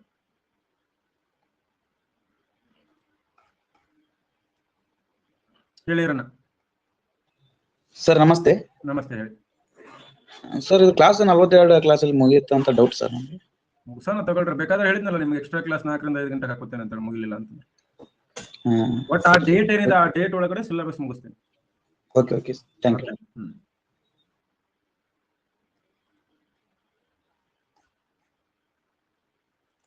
ಎಸ್ ಬಸವರಾಜ್. ಹೊಸ ವಿದ್ಯಾರ್ಥಿಗಳು ಎಷ್ಟು ಜನ ಇದ್ದೀರಿ?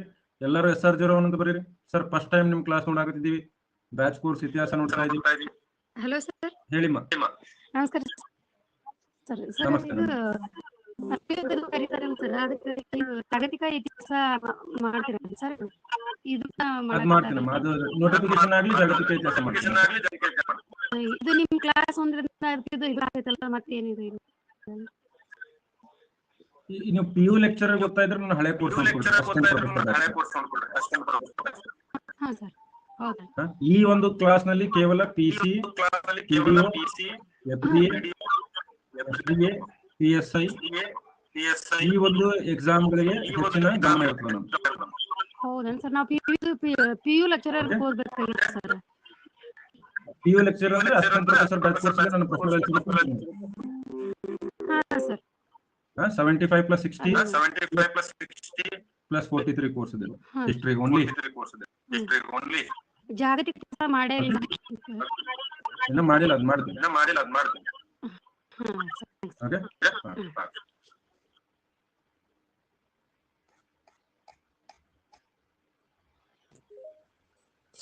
ಸರ್ ನಮಸ್ತೆ ಸರ್. ನಮಸ್ತೆ ಸರ್. ಈ ಬ್ಯಾಚ್ ಅಲ್ಲಿ ಸರ್ ಕರ್ನಾಟಕ ಹಿಸ್ಟ್ರಿ ಇರಲ್ಲ ಸರ್? ಕರ್ನಾಟಕ ಹಿಸ್ಟ್ರಿ ಸೈಯದ್ ತೌಸೀಫ್ ಅವ್ರು ಮಾಡ್ತಾರೆ ಇದೇ ಬ್ಯಾಚ್ ಅಲ್ಲಿ. ನೀವು ಬೇಕಾದ್ರೆ ನನ್ನ ಯೂಟ್ಯೂಬ್ ಕ್ಲಾಸ್ಗಳು ಕೂಡ ಇವೆ. ಯೂಟ್ಯೂಬ್ ಕ್ಲಾಸ್ ನೀವು ನೋಡಬಹುದು. ಡೈಲಿ ಯೂಟ್ಯೂಬ್ ಕ್ಲಾಸ್ 8:00 ಇರ್ತದೆ. ಅದು you can watch that also. Okay, thank you sir. Okay ನೋಡ್ರಿ, ಕರ್ನಾಟಕ ಇತಿಹಾಸ ಸರ್ ನಾವು ಆಲ್ರೆಡಿ ಶುರು ಮಾಡ್ಬೇಕು ಅನ್ಕೊಂಡಿದ್ದೀವಿ ಅಂತಂದ್ರೆ ಯೂಟ್ಯೂಬ್ ನಲ್ಲಿ ಆಲ್ರೆಡಿ ಕ್ಲಾಸ್ ಮಾಡ್ತಾ ಇದ್ದೀನಿ ನಾನು. ಅನ್ ಅಕಾಡೆಮಿ ಕನ್ನಡ ಚಾನಲ್ಗೆ ಹೋದ್ರೆ ನನ್ನ ಕ್ಲಾಸ್ಗಳು ಸಿಗ್ತವೆ. ಆಲ್ರೆಡಿ ಅಲ್ಲಿ ಕದಂಬರ ತನಕ ಮಾಡಿದ್ದೀನಿ, ಅದನ್ನ ಹೋಗಿ ನೋಡ್ಕೊಳ್ರಿ ಸರ್.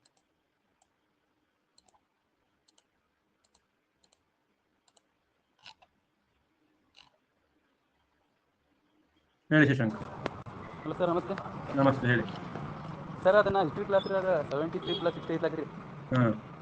ಅದನ್ನ ನೋಡ್ಲಿ ಇದನ್ನ ನೋಡ್ಲಿ ಸರ್? ಯಾವ್ದು ಎಕ್ಸಾಮ್ ಓದಾಕತ್ತೀರಿ? KS sir. KS ಅದನ್ನೇ ನೋಡಿ. ಹಾಂ ಸರ್. ಈಗ ಡಿಗ್ರಿ ಐತೇನ್ರಿ ಸರ್? 4ನೇ ಸೆಮ್ ರೀ. ಅದನ್ನೇ ನೋಡ್ರಿ. ಅದನ್ನೇ ನೋಡ್ಲಿ ಸರ್? ಇದು ಬೇಕಾದ್ರೆ ಇದ್ರಲ್ಲಿ ರಿವಿಷನ್ಗೆ ಎಷ್ಟು ನೋಡಿದ್ರೆ ಅದು ಬೇಕಾದ್ರೆ ಮೇನ್ ಅದನ್ನೇ ನೋಡ್ರಿ. ಸರ್ ಮೊನ್ನೆ ಡಿಗ್ರಿ ಎಕ್ಸಾಮ್ ಇದ್ರಿ ಸರ್. ಓಕೆ, ಅದು ನಿಮ್ಮ ಕೋರ್ಸ್ ನೋಡಿನ್ರಿ, ಅವು ಬರ್ದಿನ್ರಿ. KS ಮತ್ತು ಹೆಚ್ಚಿನ ಹಂತದವರು ಹಳೆ ಕೋರ್ಸ್ ನೋಡಿ. Okay sir.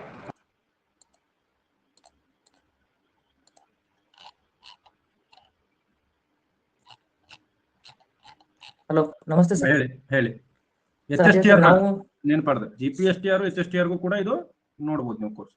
ಹೇಳಿ ಸರ್.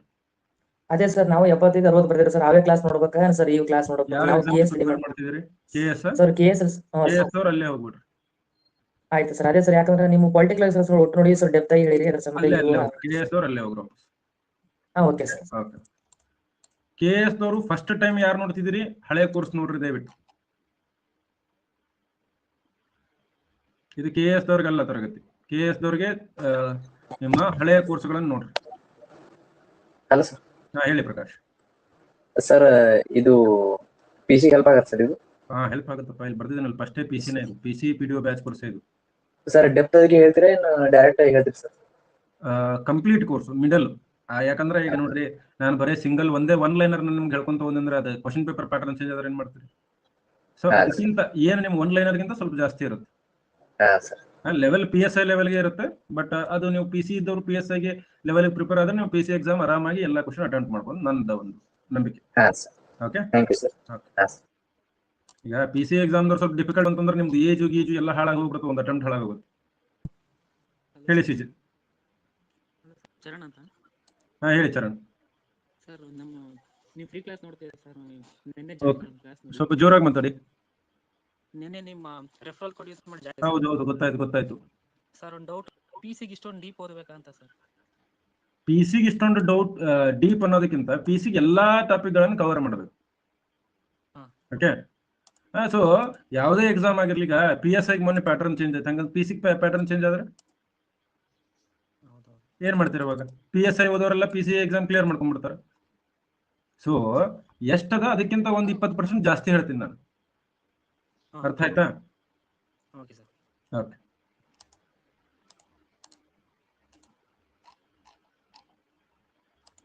ಹೇಳ್ರಲ್ಲ ಪರ.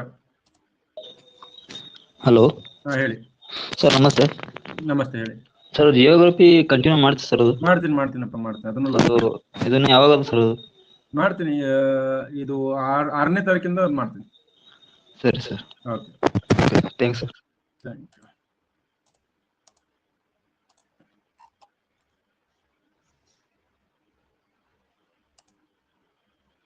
ಹೇಳಿ ಕಡಪ ಅವ್ರೆ. ಸರ್ ನಮಸ್ತೆ ಸರ್. ನಮಸ್ತೆ, ಹೇಳಿ. ಆರಾಮಿದೆ ಸರ್? ಚೆನ್ನಾಗಿದ್ದೀನಪ್ಪ, ನೀವಾಗಿದ್ದೀರಾ? ಸರ್ ನಿಮ್ಮ ಹಳಿ class super sir. Thank you so much. ಎಲ್ಲ ಆಫ್ಲೈನ್ ಕ್ಲಾಸ್ ಮುಗಿಸಿದೆ ಸರ್, ಸೂಪರ್ ಇದೆ sir. Thank you. Thank you sir. All right, fine. ಎಲ್ಲರಿಗೂ ಸಿಲೆಬಸ್ ಅರ್ಥ ಆಯ್ತಾ? ಲೈಕ್ ಬಟನ್ ಹತ್ರ ನೋಡೋಣ. ಇವತ್ತೆಲ್ಲ ಟೈಮ್ ಆಯ್ತಲ್ಲ, 1 ಗಂಟೆ ಟೈಮ್ ಆಯ್ತು. ನಾಳೆ ಪ್ರಾಗೈತಿಹಾಸಿಕ ಶುರು ಮಾಡ್ತೀನಿ. ಇವತ್ತು ಇಂಟ್ರೊಡಕ್ಷನ್ ಇತ್ತು, ಇಂಟ್ರೊಡಕ್ಷನ್ ಕೊಟ್ಟೆ.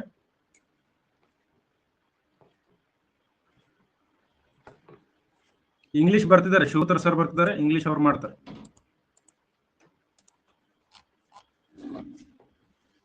ಅವರು ಆಮೇಲೆ ಕ್ಲಾಸ್ ಅನ್ನ ಏನಾದ್ರೂ ಲಿಂಕ್ ಇದ್ರೆ ಇಲ್ಲಿ ನಿಮ್ಗೊಂದು ಟೆಲಿಗ್ರಾಮ್ ಲಿಂಕ್ ಕೊಟ್ಟಿರ್ತೀನಿ, ಇದಕ್ಕೆ ಜಾಯಿನ್ ಆಗಿರ್ರಿ.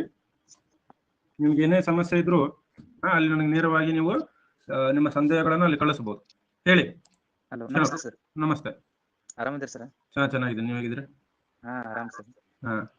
ಸರ್ ಅದು ವೈಟ್ ಸ್ಲೈಡ್ ನಾಗ ಬರೀರಿ ಸರ್, ಬ್ಲಾಕ್ ಇಂದ ಸರ್? ಇಲ್ಲ, ಕಣ್ಣಿಗೆ ಬಹಳ ಎಫೆಕ್ಟ್ ಆಗುತ್ತೆ ವೈಟ್ ಸ್ಲೈಡ್. ವೈದ್ಯಕೀಯವಾಗಿ ಹೇಳಿದ್ದಾರೆ, ಅದಕ್ಕೆ ಬ್ಲಾಕ್ ಅಲ್ಲಿ ಬರೀತಿದ್ದೀನಿ ನಾನು. ಹೌದನ್ ಸರ್? ಅಂದ್ರೆ ಸರ್ ಪ್ರಿಂಟ್ ತಗೊಳಕ್ ಚಲೋ ಆಗ್ತಿತ್ತು ಸರ್. ಅದ್ರ ಕಣ್ಣಿಗೆ ಎಫೆಕ್ಟ್ ಆಗುತ್ತಲ್ಲಪ್ಪ. ಬ್ರೈಟ್ನೆಸ್ ಕಡಿಮೆ ಇಟ್ಟು ನೋಡ್ತಿದ್ವಿ ಸರ್. ನೋಡೋಣ ತಗೊಳ್ರಿ, ನಾಳೆ ಒಂದು ಬ್ಲಾಕ್ ಮಾಡೋಣ ಅಂತ. ಭಾಳ ಜನ ವೈಟ್ ಕೇಳಿದ್ರೆ ವೈಟಿಗೆ ಶಿಫ್ಟ್ ಆಗೋಣ. ಓಕೆ, ಆಯ್ತು ಸರ್.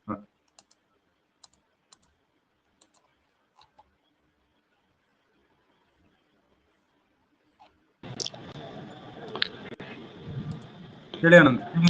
Hello sir. ನಮಸ್ತೆ ಸರ್. ನಮಸ್ತೆ ಆನಂದ್, ಹೇಳಿ. ಸರ್ ಇವಾಗ ನಾವು ಫಸ್ಟ್ ಟೈಮ್ ನಾವು ಪ್ಲಸ್ ಕ್ಲಾಸ್ ತಗೊಳ್ತಾ ಇದ್ರಿ ಸರ್. ಓಕೆ ಸರ್, ಈಗ ನಾವು PDO ಅಂತ ಗೊತ್ತಿರೋದು ನೀವು ಮೆಡಿಯೋಲಾಗಿ ಹೇಳ್ತೇನೆ ಅಂತ ಹೇಳಿದ್ರಿ ಸರ್, ಮೀಡಿಯಂ ಆಗಿರಿ. ಸರ್ ನಾವು ಓವರ್ ಆಲ್ ನಿಮ್ ಕ್ಲಾಸ್ ನಾವು ಡೆಪ್ತ್ ಆಗಿ ಕೇಳ್ಬೇಕು ಸರ್, ಅದಕ್ಕೆ ಇಲ್ಲಿ ಕೇಳೋಣ ಬೇರೆ ಕಡೆ ಕೇಳೋಣ ಸರ್? PDOಗೆ ಸಾಕು. ಈ ಸರ್ ಅಂದ್ರೆ ಒಂದ್ಸರ್ತಿ ನಿಮ್ದು ಕ್ಲಾಸ್ ನಾವು ಡೆಪ್ತ್ ಆಗಿ ಕೇಳಿದ್ರೆ ಚೆನ್ನಾಗಿರುತ್ತೆ ಅಂತ ಅನ್ಸಿದೆ ಸರ್. ಅದಲ್ಲ, ನೀವು ಯಾವ ಎಕ್ಸಾಮಿಗೆ ಓದ್ತೀರಿ? ಈಗ ನೋಡ್ರಿ, ನಾನು PDOನೇ ಓದ್ತಾ ಇದ್ರೆ ಇಷ್ಟೇ ಕೇಳಿದ್ರೆ ಜಾಸ್ತಿ ಟೈಮ್ ವೇಸ್ಟ್ ಮಾಡ್ಬಾರ್ದು. Okay sir. Okay sir, thank you sir. ನೀವೇನಾದ್ರೂ KS ಅಂತಂದ್ರೆ ನಾನು ಇದನ್ನ ಬೇಡ, ಹಳೆ ಕೋರ್ಸ್ ನೋಡ್ರಿ ಅಂತ ಹೇಳ್ತೇನೆ.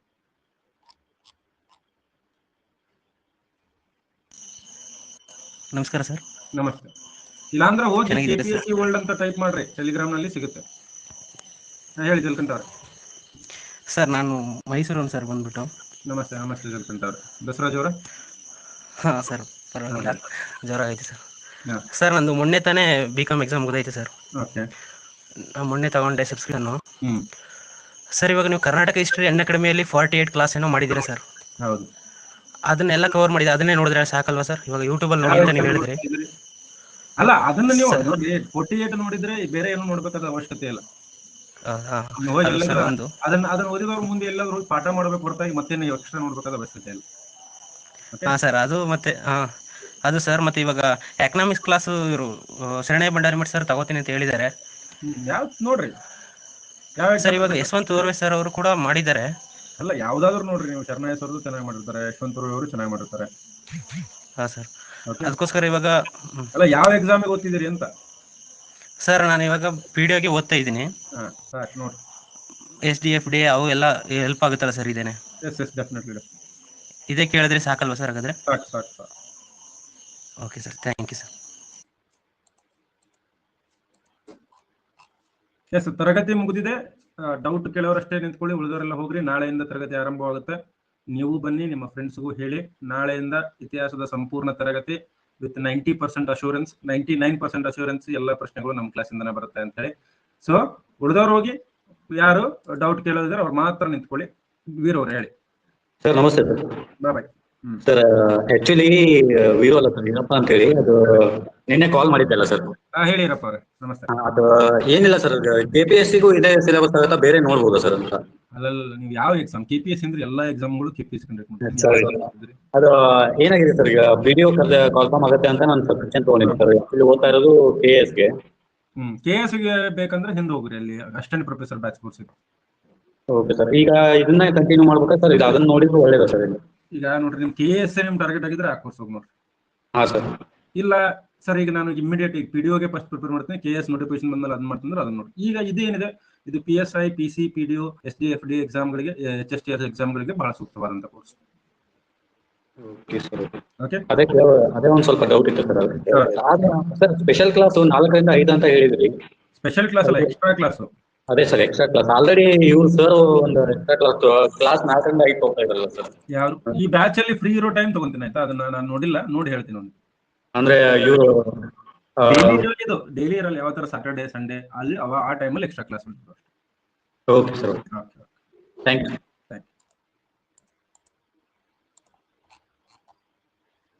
ಹೇಳಿ ಭಾಸ್ಕರ್. ನಮಸ್ತೆ ಸರ್. ಸರ್ ನಮಸ್ತೆ, ಕೇಳಿಸ್ತಿದ್ಯಾ? ನಮಸ್ತೆ ಭಾಸ್ಕರ್, ಹೇಳಿ, ಹೇಗಿದ್ದೀರಾ? ಚೆನ್ನಾಗಿದ್ದೀನಿ ಸರ್, ನೀವು? ಚೆನ್ನಾಗಿದ್ದೀನಿ, ಹೇಳಿ. ಸರ್ ನಾನು ನಿಮ್ದು 82 ಕ್ಲಾಸಸ್ ಇದೆಯಲ್ಲ ಸರ್, ಅದು ಅರ್ಧ ಕೇಳ್ತಾ ಇದ್ದೀನಿ. ಪೊಲಿಟಿ ಅಲ್ಲ ಸರ್, ಹಿಸ್ಟ್ರಿ. 82 ಯಾವ್ದು ಮಾಡಿದ್ದೀನಪ್ಪ? 72 ಸರ್. 75 + 60 + ಕೊಟ್ಟಿದ್ರಿ. 72 ಕ್ಲಾಸ್ ಇದೆ ಸರ್. ಅದನ್ನ ಕೇಳ್ತಾ ಇದೀನಿ ಸರ್, ಕೇಳಿ ನೋಟ್ಸ್ ಮಾಡ್ಕೊತಾ ಇದೀನಿ. ಬಟ್ ಅದನ್ನ ಕೇಳಿ ಇದನ್ನ ಬರೀ ಸುಮ್ಮನೆ ರಿವಿಷನ್ ಮಾಡ್ಕೊಳ್ಳಿ. ಅದ್ರಲ್ಲಿ ನೋಟ್ಸ್ ಮಾಡ್ಕೊಳ್ಳಿ, ಇದ್ರಲ್ಲಿ ಸುಮ್ಮನೆ ಕೇಳಿಸ್ಕೊಳ್ಳಿ ಸರ್. ಇದನ್ನ ಬರೀ ಸುಮ್ಮನೆ ರಿವಿಷನ್ ಕೇಳ್ಕೊಳ್ಳಿ, ಆಯ್ತಾ? Okay sir, thank you sir. ನೋಡ್ರಿ, ನನಗೆ ಈಗ ನನಗೆ ಬಹಳ ಸಂಖ್ಯೆಯಲ್ಲಿ ಹುಡುಗರು ಬಂದು ನನ್ನ ಕ್ಲಾಸ್ ನೋಡ್ಬೇಕಂತಿಲ್ಲ. ಯಾವ್ಯಾವ ಎಕ್ಸಾಮಿಗೆ ಯಾವ್ಯಾವ ಕೋರ್ಸ್ ಓದಬೇಕು ಅದನ್ನಷ್ಟೇ ಓದು.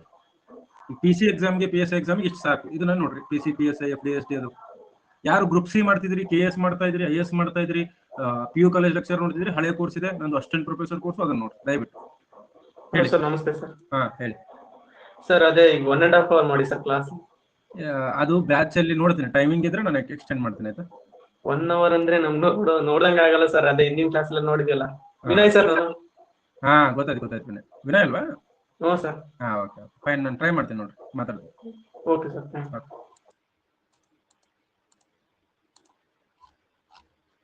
ಆಮೇಲೆ ಬಹಳ ಜನ ಯಾವ ಮೆಟೀರಿಯಲ್ ಓದಬೇಕು, ನನ್ನ ಕ್ಲಾಸ್ ನೋಟ್ಸ್ ಅಷ್ಟು ಓದ್ರಿ ಸಾಕು. ಯಾರ್ಯಾರಿಗೆ ಸಿಲೆಬಸ್ ಅರ್ಥ ಆಗಿದೆ ಎಲ್ಲರೂ ಪೋಲ್ ನಲ್ಲಿ A ಅಂತ ಹಾಕ್ರಿ. ಯಾರ್ಯಾರಿಗೆ ಸಿಲೆಬಸ್ ಅರ್ಥ ಆಗಿದೆ ಎಲ್ಲರೂ A ಅಂತ ಹಾಕ್ರಿ ಪೋಲ್ ನಲ್ಲಿ.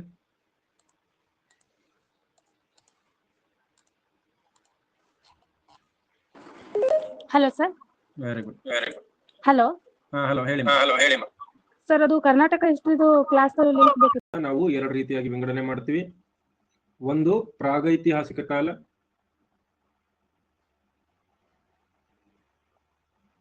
ಇನ್ನೊಂದು ಐತಿಹಾಸಿಕ ಕಾಲ ಅಂತ.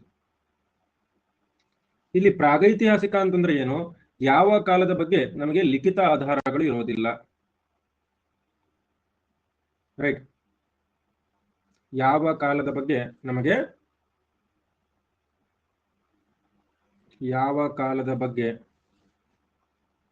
ಲಿಖಿತ ಆಧಾರಗಳು ಕಂಡುಬರೋದಿಲ್ಲ. ಹಾಗಾದರೆ ಸರ್ ಮತ್ತೆ ಯಾವ ರೀತಿಯ ಆಧಾರಗಳು ಕಂಡುಬರುತ್ತೆ ಅಂತಂದ್ರೆ ಇಲ್ಲಿ ನಿಮಗೆ ಬೇರೆ ಬೇರೆ ಆಗಿರ್ತಕ್ಕಂತಹ ವಸ್ತುಗಳು, ಅವಶೇಷಗಳು, ಉತ್ಖನನಗಳೇ ಇಲ್ಲಿ ಆಧಾರ. ಇಲ್ಲಿ ನಿಮಗೆ ಯಾವುದೇ ರೀತಿಯಾದ ಬರವಣಿಗೆ ಅಥವಾ ಲಿಪಿ ಇದು ಯಾವುದೂ ಕೂಡ ಕಂಡು ಬರೋದಿಲ್ಲ. ಸೊ ಇದರ ಬದಲಾಗಿ ಇಲ್ಲಿ ನಮಗೆ ಅವಶೇಷಗಳು, ಉತ್ಖನನ, ಕುಂಬಾರಿಕೆ ಇವು ಕಂಡು ಬರ್ತವೆ. So prehistoric age is that phase or period in Indian history which doesn't have any written sources. ಯಾವುದೇ ರೀತಿಯಾಗಿರ್ತಕ್ಕಂಥ ಲಿಖಿತ ಆಧಾರಗಳಿಲ್ಲದಂತಹ ಕಾಲವನ್ನು ನಾವೇನಂತ ಕರಿತೀವಿ? ಪ್ರಾಗೈತಿಹಾಸಿಕ ಕಾಲ ಅಂತ ಹೇಳಿ ಕರಿತೀವಿ. ಪ್ರಾಗೈತಿಹಾಸಿಕ ಕಾಲ ಅಂತ ಹೇಳಿ ಕರಿತೀವಿ. ಕ್ಲಿಯರ್ ಇದೆ ಎಲ್ಲರಿಗೂ? ಪ್ರಾಗೈತಿಹಾಸಿಕ ಕಾಲ ಅಂತಂದ್ರೆ ಪ್ರಾಗೈತಿಹಾಸಿಕ ಕಾಲ ಅಂತಂದ್ರೆ ಎಲ್ಲರಿಗೂ ಅರ್ಥ ಆಯ್ತಾ?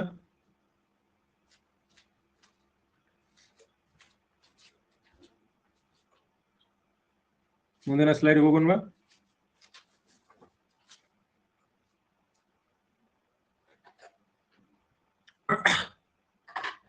ಪ್ರಾಗೈತಿಹಾಸಿಕ ಕಾಲ ಅಂತಂದ್ರೆ ಯಾವ ಕಾಲದ ಬಗ್ಗೆ ಲಿಖಿತ ಆಧಾರಗಳು ಕಂಡು ಬರೋದಿಲ್ಲ, ಯಾವ ಕಾಲದ ಬಗ್ಗೆ ಲಿಖಿತ ಆಧಾರಗಳು ಕಂಡು ಬರೋದಿಲ್ಲ ಆ ಕಾಲವನ್ನ ಪ್ರಾಗೈತಿಹಾಸಿಕ ಕಾಲ ಅಂತ ಹೇಳಿ ಕರಿತೀವಿ. ಪ್ರಾಗೈತಿಹಾಸಿಕ ಕಾಲ ಅಂತ ಹೇಳಿ ಕರಿತೀವಿ. ಓಕೆ.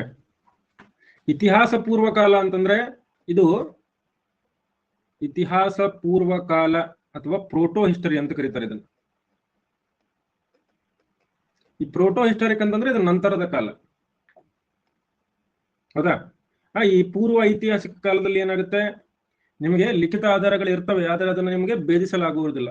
ಅಂತವುದನ್ನ ಪೂರ್ವ ಐತಿಹಾಸಿಕ ಅಂತ ಕರಿತೀವಿ. So there is a clear cut of difference between prehistoric and proto historic. Okay. So ನಮ್ಮಲ್ಲಿ ಭಾರತದಲ್ಲಿ ಪ್ರಾಗೈತಿಹಾಸಿಕ ಕಾಲವನ್ನ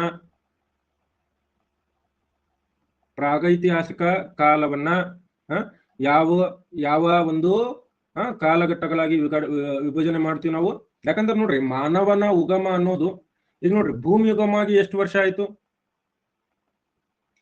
ಭೂಮಿ ಉಗಮವಾಗಿ ಸುಮಾರು 4.6 ಬಿಲಿಯನ್ ವರ್ಷಗಳಾಗಿದೆ. ವಿಶ್ವ ಉಗಮವಾಗಿ ಎಷ್ಟು? 13.8 billion ವರ್ಷಗಳಾಗಿವೆ. The earth was created before 4.6 billion years ago, whilst the world was created 13.8 billion years ago. But the first evidences of a man, ಮನುಷ್ಯನ ಮೊದಲ ಕುರುಹುಗಳು ನಮಗೆ ಪತ್ತೆಯಾಗಿದ್ದು, ಮಾನವನ ಮೊದಲ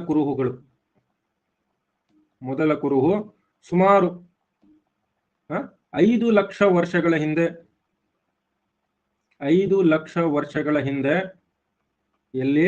ಇವತ್ತಿನ ಆಫ್ರಿಕಾ ಖಂಡದಲ್ಲಿ ಪತ್ತೆಯಾಗಿದೆ. ಅಂತಂದ್ರೆ ನಮ್ಮ ಎಲ್ಲರ ಮುತ್ತಾತ ಎಲ್ಲಿಯೂ ಮೊದಲು ಆಫ್ರಿಕಾದಲ್ಲೇ ಮಾನವರು ಕಂಡು ಬಂದಿದ್ದು. ಆಮೇಲೆ ಆಫ್ರಿಕಾದಿಂದ ಬೇರೆ ಬೇರೆ ಕಡೆಗಳಲ್ಲಿ ಏನಾದ್ರು ವಲಸೆ ಹೋದ್ರು.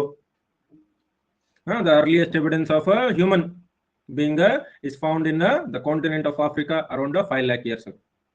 ಅದಾದ ಮೇಲೆ ಆಫ್ರಿಕಾದಿಂದ ಜನರು ಯುರೋಪ್ಗೆ ಹೋದ್ರು, ಮಂಗೋಲಿಯಾಗೆ ಹೋದ್ರು, ಭಾರತಕ್ಕೆ ಬಂದ್ರು. ಈ ರೀತಿ ಎಲ್ಲಾ ಕಡೆ ಮನುಷ್ಯರು ಆಫ್ರಿಕಾದಿಂದ ಬೇರೆ ಬೇರೆ ಪ್ರದೇಶಗಳಿಗೆ ಹೋಗ್ತಾರೆ ಅನ್ನೋದು ನಮಗೆ ಅರ್ಥ ಆಗುತ್ತೆ. ಎಲ್ಲರೂ ನಮ್ಮ ರಿಲೇಷನ್ಸ್. ಡೊನಾಲ್ಡ್ ಟ್ರಂಪ್ ನಮ್ಮ ರಿಲೇಷನ್, ಶಕೀರಾನು ನಮ್ಮ ರಿಲೇಷನ್ನೇ. ಎಲ್ಲರದು DNA ಸ್ವಲ್ಪ ಸಿಮಿಲರ್ ಇದ್ದೇ ಇರ್ತದೆ. ಓಕೆ. ಸೊ ಇನ್ನು ಈ ಪ್ರಾಗೈತಿಹಾಸಿಕ ಕಾಲವನ್ನ ನಾವು ಅನೇಕ ಕಾಲಘಟ್ಟಗಳಾಗಿ ವಿಂಗಡಣೆ ಮಾಡಬಹುದು. ಯಾವ್ಯಾವ ಕಾಲಘಟ್ಟಗಳಾಗಿ ನಾವು ವಿಂಗಡಣೆ ಮಾಡಬಹುದು? ಯಾವ ಕಾಲಘಟ್ಟಗಳಾಗಿ ನಾವು ಇದನ್ನ ವಿಂಗಡಣೆ ಮಾಡಬಹುದು?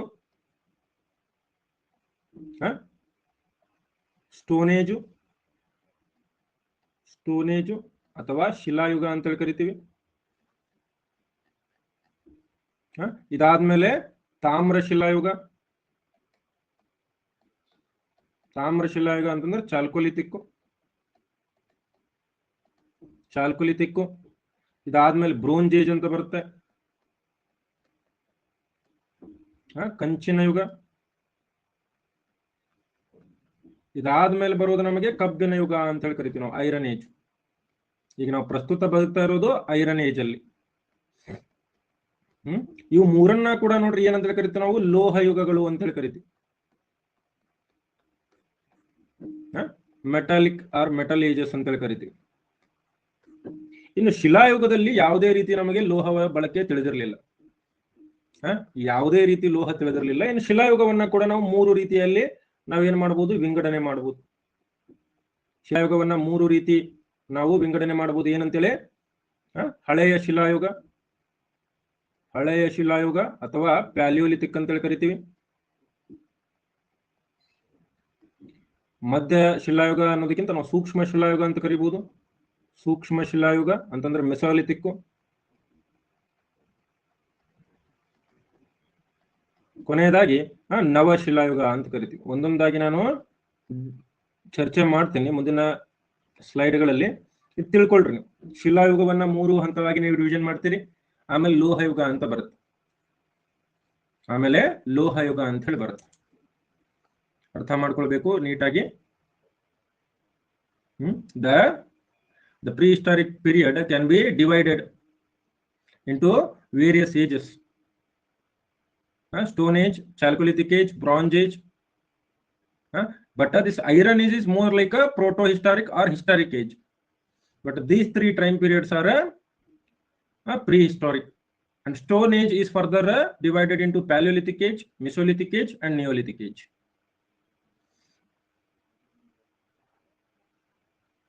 ಕ್ಲಿಯರ್ ಇದೆಯಾ? ಬರ್ಕೊಂಡ್ರೆ ಎಲ್ಲರೂ?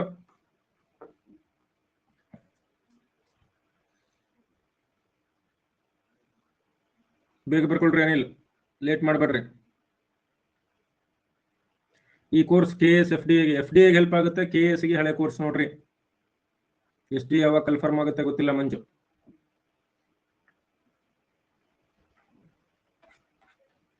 ಓಕೆ, ಇನ್ನು ಮೊದಲಿಗೆ ಯಾವುದನ್ನ ಅಧ್ಯಯನ ಮಾಡೋಣ? ಹಳೆಯ ಶಿಲಾಯುಗ.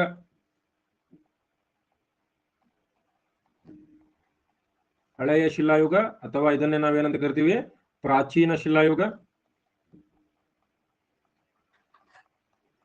ಅಥವಾ ಪ್ಯಾಲಿಯೋಲಿಥಿಕ್ ಅಂತ ಕರೀತಾರೆ. ಪ್ಯಾಲಿಯೋಲಿಥಿಕ್ ಹೆಚ್ಚು ಕಡಿಮೆ ಇಲ್ಲಿಂದ ಎಲ್ಲಿವರೆಗೆ? ಕ್ರಿಸ್ತ ಪೂರ್ವ 5 ಲಕ್ಷದಿಂದ ಕ್ರಿಸ್ತ ಪೂರ್ವ 10,000ದವರೆಗೆ. ಕ್ರಿಸ್ತ ಪೂರ್ವ 5 ಲಕ್ಷದಿಂದ ಕ್ರಿಸ್ತ ಪೂರ್ವ 10,000ದವರೆಗೆ. ಕೆಲವೊಂದು ಕಡೆ 2.5 ಲಕ್ಷ ಅಂತ ಕೂಡ ಕೊಟ್ಟಿರ್ತಾರೆ. It is fine. ಇಂಡಿಯಾದಲ್ಲಿ 2.5 ಲಕ್ಷದಿಂದ 10,000, ವಿಶ್ವದಲ್ಲಿ 5 ಲಕ್ಷದಿಂದ 10,000, 10,000. ಈ ಪ್ಯಾಲಿಯೋಲಿಥಿಕ್ ಎಂಬ ಪದವನ್ನ ಮೊದಲು ಬಳಸಿದವರು ಯಾರು? ಪ್ಯಾಲಿಯೋಲಿಥಿಕ್ ಪದವನ್ನ ಮೊದಲ ಬಾರಿಗೆ ಬಳಸಿದವರು ಯಾರು? ಬೇರೆ ಯಾರು ಅಲ್ಲ, ಜಾನ್ ಲುಬಾಕ್ ಅಂತ ಹೇಳಿ. The term Paleolithic was used by John Lubbock for the first time in 1865. 1865ರಲ್ಲಿ John ಲುಬಾಕ್ ಅವರು ಮೊದಲ ಬಾರಿಗೆ ಇದನ್ನ ಬಳಸ್ತಾರೆ. ಆದರೆ ಇದರ ಅಧ್ಯಯನದಲ್ಲಿ ವಿಶೇಷಜ್ಞ ಯಾರು? ಇದರ ಅಧ್ಯಯನ ಮಾಡಿ ಭಾರತದಲ್ಲಿ ಪ್ರಾಗೈತಿಹಾಸಿಕ ಕಾಲದ ಪಿತಾಮಹ ಅಂತ ಹೇಳಿ ಕರೆಸ್ಕೊಂಡವ್ರು ಯಾರು? ಕಾಲದ ಪಿತಾಮಹ ಅಂತ ಕರೆಸ್ಕೊಂಡವ್ರು ಯಾರು? ಬೇರೆ ಯಾರು ಅಲ್ಲ, ರಾಬರ್ಟ್ ಬ್ರೂಸ್ಫುಟ್.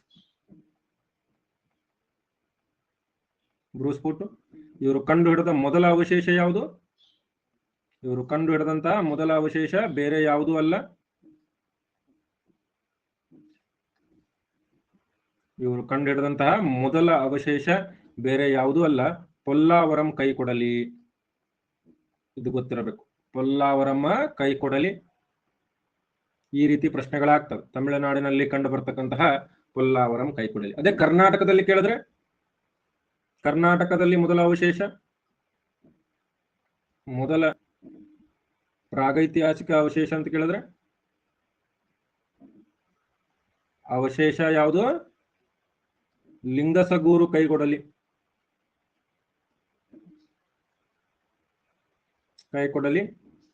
1842ರಲ್ಲಿ ಯಾರು? ಪ್ರಿಮ್ರೋಸ್ ಅವರು ಕಂಡುಹಿಡಿತಾರೆ. ಭಾರತದಲ್ಲಿ ಅಂತ ಕೇಳಿದ್ರೆ ಯಾರು? ರಾಬರ್ಟ್ ಬ್ರೂಸ್ ಫುಟ್ ಅವರು. ಭಾರತದಲ್ಲಿ ಯಾರು? ರಾಬರ್ಟ್ ಬ್ರೂಸ್ ಫುಟ್ ಅಂತ ಹೇಳಿ. ರಾಬರ್ಟ್ ಬ್ರೂಸ್ ಫುಟ್ ಅಂತ ಹೇಳಿ. ಇನ್ನು ಈ ಒಂದು ಪ್ರಾಚೀನ ಶಿಲಾಯುಗದ ಲಕ್ಷಣಗಳೇನು? ಯಾವ ರೀತಿಯ ಪರಿಸ್ಥಿತಿಗಳಲ್ಲಿ ಈ ಮಾನವ ವಾಸವಾಗಿದ್ದ? ಯಾವ ರೀತಿಯ ಪರಿಸ್ಥಿತಿ ಅಂದ್ರೆ ಅವಾಗ ಹಿಮಯುಗ ಇತ್ತು ಅನ್ನೋದು ಗೊತ್ತಿರಬೇಕು. ಯಾಕಂತಂದ್ರೆ ಈಗ ಏನಿದೆ, ಈಗ ತುಂಬಾ ಬಿಸಿಲಿದೆ, ಎಲ್ಲಾ ಕಡೆ tropical climate, temperate climate, polar climate ಅಂತೇಳಿ ಬೇರೆ ಬೇರೆ ರೀತಿಯ ಹವಾಗುಣಗಳು, ವಾಯುಗುಣಗಳು ನಮಗೆ ಕಂಡು ಬರ್ತವೆ. ಅವಾಗಿನ ಕಾಲದಲ್ಲಿ ಯಾವ ಯುಗ ಇತ್ತು ಅಂತ ಕೇಳ್ತಾರೆ ಪ್ರಶ್ನೆ. ಅವಾಗ ಏನಂತ ಹೇಳ್ಬೇಕು? ಯಾವಾಗ ಯುಗ ಇತ್ತು? ಪ್ಲೀಸ್ಟೋಸಿನ್ ಹಿಮಯುಗ ಇತ್ತು. ಪ್ಲೀಸ್ಟೋಸಿನ್ ಹಿಮಯುಗ ಇತ್ತು. ಹಾಗಾದ್ರೆ ಮನುಷ್ಯ ಏನ್ ಮಾಡ್ತಿದ್ದ ಆಗಿನ ಕಾಲದಲ್ಲಿ? ಮನುಷ್ಯನ ಕೆಲಸ ಏನಾಗಿತ್ತು? ಬೇಟೆ ಮತ್ತು ಆಹಾರ ಸಂಗ್ರಹಣೆ. ಪಶುಪಾಲನೆ ಎಲ್ಲಿ ಮಾಡ್ತಾನೆ? ಬೇಟೆ ಮತ್ತು ಆಹಾರ ಸಂಗ್ರಹಣೆ ಮಾಡ್ತಾ ಇದ್ದ ಆಗಿನ ಮನುಷ್ಯ. ಗುಹೆಗಳಲ್ಲಿ ವಾಸ ಮಾಡ್ತಾ ಇದ್ದ. ಗುಹೆಗಳಲ್ಲಿ ವಾಸ, ಎಲ್ಲಿ ನೀರಿನ ಮೂಲ ಇರ್ತವೆ, ಕಣಿವೆಗಳಲ್ಲಿ ಹೆಚ್ಚಾಗಿ ಗುಹೆಗಳಲ್ಲಿ ವಾಸ ಮಾಡ್ತಾ ಇದ್ದ. ಅಲೆಮಾರಿ ಜೀವನ. ಒಂದು ಕಡೆ ಇದ್ದ ಕಡೆ ಒಂದೇ ಕಡೆ ಇರ್ತಿರ್ಲಿಲ್ಲ ಮನುಷ್ಯ. ಎಂತಹ ಜೀವನವನ್ನ ನಡೆಸ್ತಾ ಇದ್ದ? ಅಲೆಮಾರಿ ಜೀವನವನ್ನ. ಇನ್ನು ಈಗ ನೋಡ್ರಿ, ಪ್ರಸ್ತುತ ಮನುಷ್ಯ ಯಾವ ರೀತಿಯ ಬಯಾಲಜಿಕಲಿ ನಾವು ಯಾವ ರೀತಿಯ ವ್ಯಕ್ತಿ? ನಾವು ಈಗ ಹೋಮೋಸಿಪಿಯನ್ ಇದೀವಿ. ಪ್ರಸ್ತುತ ಏನಿದೀವಿ ನಾವು? ಹೋಮೋಸಿಪಿಯನ್ ಇದೀವಿ. ಅವಾಗಿನ ಕಾಲದಲ್ಲಿ ಎಂತ ಮನುಷ್ಯ ಇದ್ದ? ಹೋಮೋ ಎರೆಕ್ಟಸ್ ಮನುಷ್ಯ ಆಗಿದ್ದ. ಇನ್ನು ಹೋಮೋಸೇಪಿಯನ್ ಕೂಡ ಆಗಿರಲಿಲ್ಲ ನೋಡ್ರಿ. ಮನುಷ್ಯ ಏನಾಗಿದ್ದ? ಹೋಮೋ ಎರೆಕ್ಟಸ್ ಅಂತೇಳಿ ಬರುತ್ತೆ. ಆಮೇಲೆ ಕಲ್ಲಿನ ಆಯುಧಗಳನ್ನ ಬಳಸ್ತಾ ಇದ್ದ ಅಂತ ಹೇಳಿದೆ. ಅದರಲ್ಲಿ ವಿಶೇಷವಾಗಿ ಎಂತಹ? ಈ ಕ್ವಾಡ್ಜೈಟ್ ಮ್ಯಾನ್ ಅಂತೇಳಿ ಕರಿತೀವಿ. ಎಂತ ಕಲ್ಲನ್ನ ಬಳಸ್ತಿದ್ದ ಅವಾಗ? ಬೆನಚು ಕಲ್ಲಿನ ಆಯುಧಗಳನ್ನ ಬಳಸ್ತಾ ಇದ್ದಿದ್ರಿಂದ ಅವನನ್ನ ಏನಂತೇಳಿ ಕರಿತೀವಿ? ಬೆನಚು ಕಲ್ಲಿನ ಮಾನವ ಅಂತ ಹೇಳಿ ಕರಿತೀವಿ. ಪ್ರಾಚೀನ ಅಥವಾ ಹಳೆ ಶಿಲಾಯುಗದ ಮಾನವನನ್ನ ಬೆನಚು ಕಲ್ಲಿನ ಮಾನವ ಅಂತ ಹೇಳಿ ಕರಿತೀವಿ. ಬೆನಚು ಕಲ್ಲು ಅಥವಾ ಕ್ವಾಡ್ಜೈಟ್ ಮ್ಯಾನ್ ಅಂತ ಹೇಳಿ ಕರಿತೀವಿ. ಇದು ಸಾಕಷ್ಟು ಬಾರಿ ಪ್ರಶ್ನೆ ಆಗಿದೆ. ಪ್ರತಿಯೊಂದು ನಾನು ಏನೇನು ಬರೆಸ್ತೇನಲ್ಲ ಇವೆಲ್ಲ ಪ್ರಶ್ನೆ ಆಗಿದ್ದೆ. ಗುಹೆಗಳಲ್ಲಿ, ಪೊಟರೆಗಳಲ್ಲಿ ವಾಸವಾಗಿದ್ದ. ಆಗಿನ ವಾತಾವರಣ ಹೆಂಗಿತ್ತು? ಹಿಮಯುಗ ಆಗಿತ್ತು. ಬೇಟೆ ಮತ್ತು ಆಹಾರ ಸಂಗ್ರಹಣೆ, ಅಲಮಾರಿ ಜೀವನ. ಇನ್ನು ಹೋಮೋ ಎರೆಕ್ಟಸ್ ಆಗಿದ್ದ. ಬೆನಚು ಕಲ್ಲಿನ ಮಾನವನಾಗಿದ್ದ. ಇದು ನಿಮಗೆ ಗೊತ್ತಿರಲೇಬೇಕಾದಂತ ಸಂಗತಿ. ಕೆಲವೊಂದು ಕಡೆ ಸುಣ್ಣದ ಕಲ್ಲು ಬಳಸಿದ್ದಾನೆ, ಬಟ್ ಬಹುತೇಕ ಬೆನಚು ಕಲ್ಲಿನ ಮಾನವ ಅವಾಗ ಹೋಮೋ ಎರೆಕ್ಟಸ್ ಆಗಿದ್ದ. ಈಗ ನಾವು ಹೋಮೋಸಿಪಿಯನ್ ಇದೀವಿ. ಅವಾಗಿನ್ನೂ ಹೋಮೋಸಿಪಿಯನ್ ಆಗಿರ್ಲಿಲ್ಲ. ಅವಾಗಿನ್ನೂ ಹೋಮೋಸಿಪಿಯನ್ ಆಗಿರ್ಲಿಲ್ಲ ವಿದ್ಯಾರ್ಥಿಗಳೇ. ಹೋಮೋ ಎರೆಕ್ಟಸ್ ಅಂತಂದ್ರೆ ಹೆಂಗಿರ್ತಾರ ಮನುಷ್ಯ?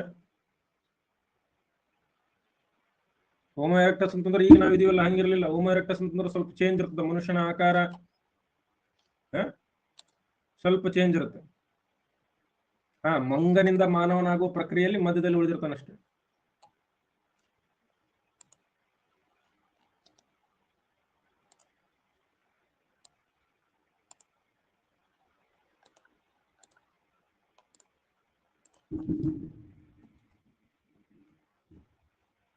ಇಲ್ಲಿ ನೋಡಿದ್ರೆ ನಿಮ್ಗೆ ಅರ್ಥ ಆಗುತ್ತೆ. ಇಲ್ಲಿ ನೋಡ್ರಿ, ಹೋಮೋ ಎರೆಕ್ಟಸ್ ಅಂದ್ರೆ ಹೆಂಗಿದ್ದ ಮನುಷ್ಯ? ಇನ್ನೂ ಅತ್ಲಾಗೆ ಮಾನವನೂ ಆಗಿರ್ಲಿಲ್ಲ, ಮಂಗನೂ ಇರ್ಲಿಲ್ಲ, ಮಧ್ಯದಲ್ಲಿದ್ದ. ಕಾಣಿಸ್ತಾ ಇದೆಯಾ ನಿಮ್ಗೆ ಹೋಮೋ ಎರೆಕ್ಟಸ್ ಅಂತಂದ್ರೆ ಯಾವ ರೀತಿ ಮುಖದ ಲಕ್ಷಣಗಳಿದ್ವು? ಯಾರವನು ನೋಡು ಕ್ಯೂಟನವ?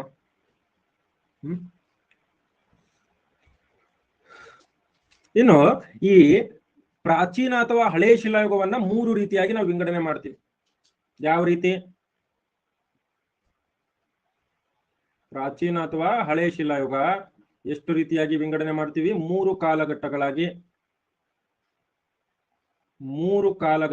ವಿಂಗಡಣೆ ಮಾಡ್ತೀವಿ.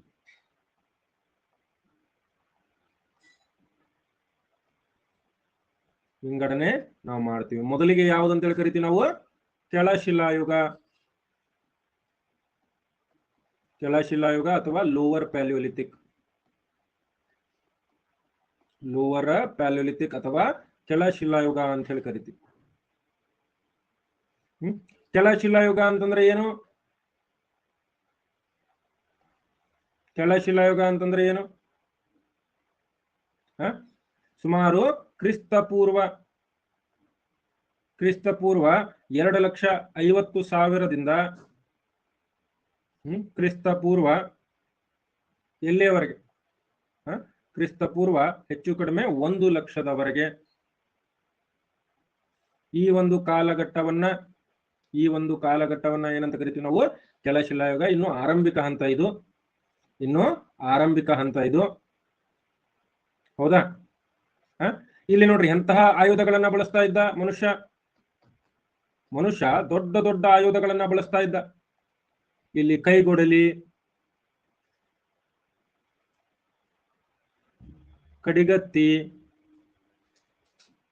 ಮಚ್ಚುಗತ್ತಿ,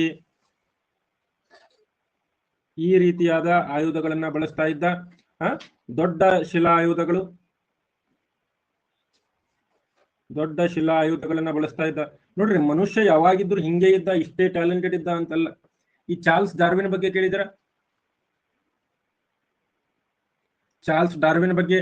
ಕೇಳಿದ್ರ? ಅವನೇನ್ ಹೇಳ್ತಾನೆ? ವಿಕಾಸದ ಸಿದ್ಧಾಂತವನ್ನ ಮಂಡಿಸ್ತಾನೆ, ಒರಿಜಿನ್ ಆಫ್ ಸ್ಪೀಸೀಸ್. ಸೊ ಇನ್ನೂ ಮನುಷ್ಯ ವಿಕಾಸ ಹೊಂದಿರಲಿಲ್ಲ, ಪ್ರಾಣಿಗಳೇ ಬಲಿಷ್ಠವಾಗಿದ್ವು ಅವಾಗ. ಮನುಷ್ಯನಿಗಿಂತ ಯಾರು ಬಲಿಷ್ಠರಾಗಿದ್ರು? ಪ್ರಾಣಿಗಳೇ ಬಲಿಷ್ಠರಾಗಿದ್ರು. ಈ ಭಾರತದಲ್ಲಿ ನಿಮಗೆ ಉದಾಹರಣೆ ಕೊಡಬೇಕು ಅಂತಂದ್ರೆ ಈ ಛೋಟಾ ನಾಗ್ಪುರ್ ಅಂತ ಒಂದು ಸ್ಥಳ ಬರುತ್ತೆ ದಾಮೋದರ್ ಕಣಿವೆಯಲ್ಲಿ. ಛೋಟಾ ನಾಗ್ಪುರ್ ಅನ್ನೋ ಸ್ಥಳದಲ್ಲಿ ಎಷ್ಟು ವರ್ಷಗಳ ಹಿಂದಿಂದು? ಸುಮಾರು ಹೆಚ್ಚು ಕಡಿಮೆ 2,00,000 ವರ್ಷಗಳ ಹಿಂದಿನ ಕುರುಹು ನಮಗೆ ಕಂಡು ಬರ್ತದೆ. ಇದಷ್ಟೇ ಅಲ್ಲ, ಇನ್ನೂ ಅನೇಕ ನಿವೇಶನಗಳು ನಮ್ಗೆ ಕಂಡು ಬರ್ತವೆ. ಬೋರಿ ಅಂತೇಳಿ ಬರುತ್ತೆ. ಬೋರಿಯಲ್ಲಿ ಕಂಡು ಬರ್ತದೆ, ಮಹಾರಾಷ್ಟ್ರದಲ್ಲಿ. ಇನ್ನು ಮೇವಾರ್ ಮೈದಾನ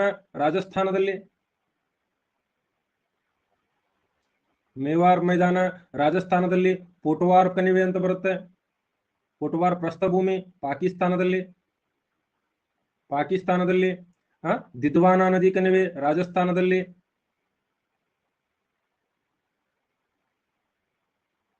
ದಿದ್ವಾನ್ ನದಿ ಕಣಿವೆಯಲ್ಲಿ ರಾಜಸ್ಥಾನದಲ್ಲಿ. ಸೋನ್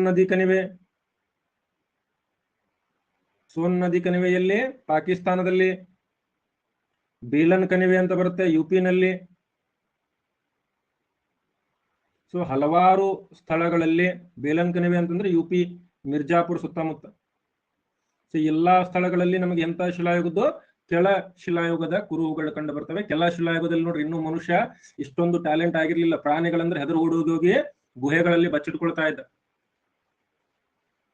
ಬೋರಿ, Mewar, Potwar, Didwana valley, Son river valley and Belan valley ಇಲ್ಲೆಲ್ಲ ಕಂಡು ಬರ್ತವೆ. ಈ ಕಾಲದ ಆಯುಧಗಳು ಯಾವ್ಯಾವು? ಕೈಕೊಡಲಿ, ಕಡಿಗತ್ತಿ ಮತ್ತು ಮಚ್ಚುಗತ್ತಿಗಳು.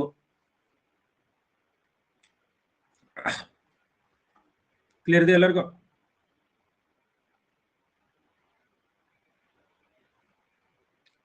ಯಾರ್ಯಾರು ಕ್ಲಿಯರ್ ಇದೆ? ಎಲ್ಲರೂ ಎ ಅಂತೇಳಿ ಹಾಕ್ರಿ. ಎ ಅಂತೇಳಿ ಪೋಲ್ ಹಾಕ್ರಿ. ಯಾರ್ಯಾರು ಕ್ಲಿಯರ್ ಇದೆ? ಎಲ್ಲರೂ ಪೋಲ್ ಯೂಸ್ ಮಾಡ್ಬೇಕು.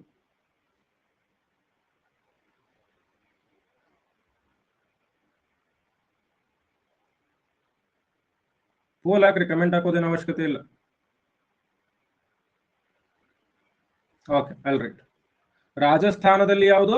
ಮೇವಾರ್ ಮತ್ತು ದಿದ್ವಾನಾ ನದಿ ಕಣಿವೆ. ಮುಗಿತಾ? ಇನ್ನು ನೆಕ್ಸ್ಟ್ ಬರೋದು ಮಧ್ಯ ಶಿಲಾಯುಗ ಅಂತ ಹೇಳಿ. Middle Palaeolithic.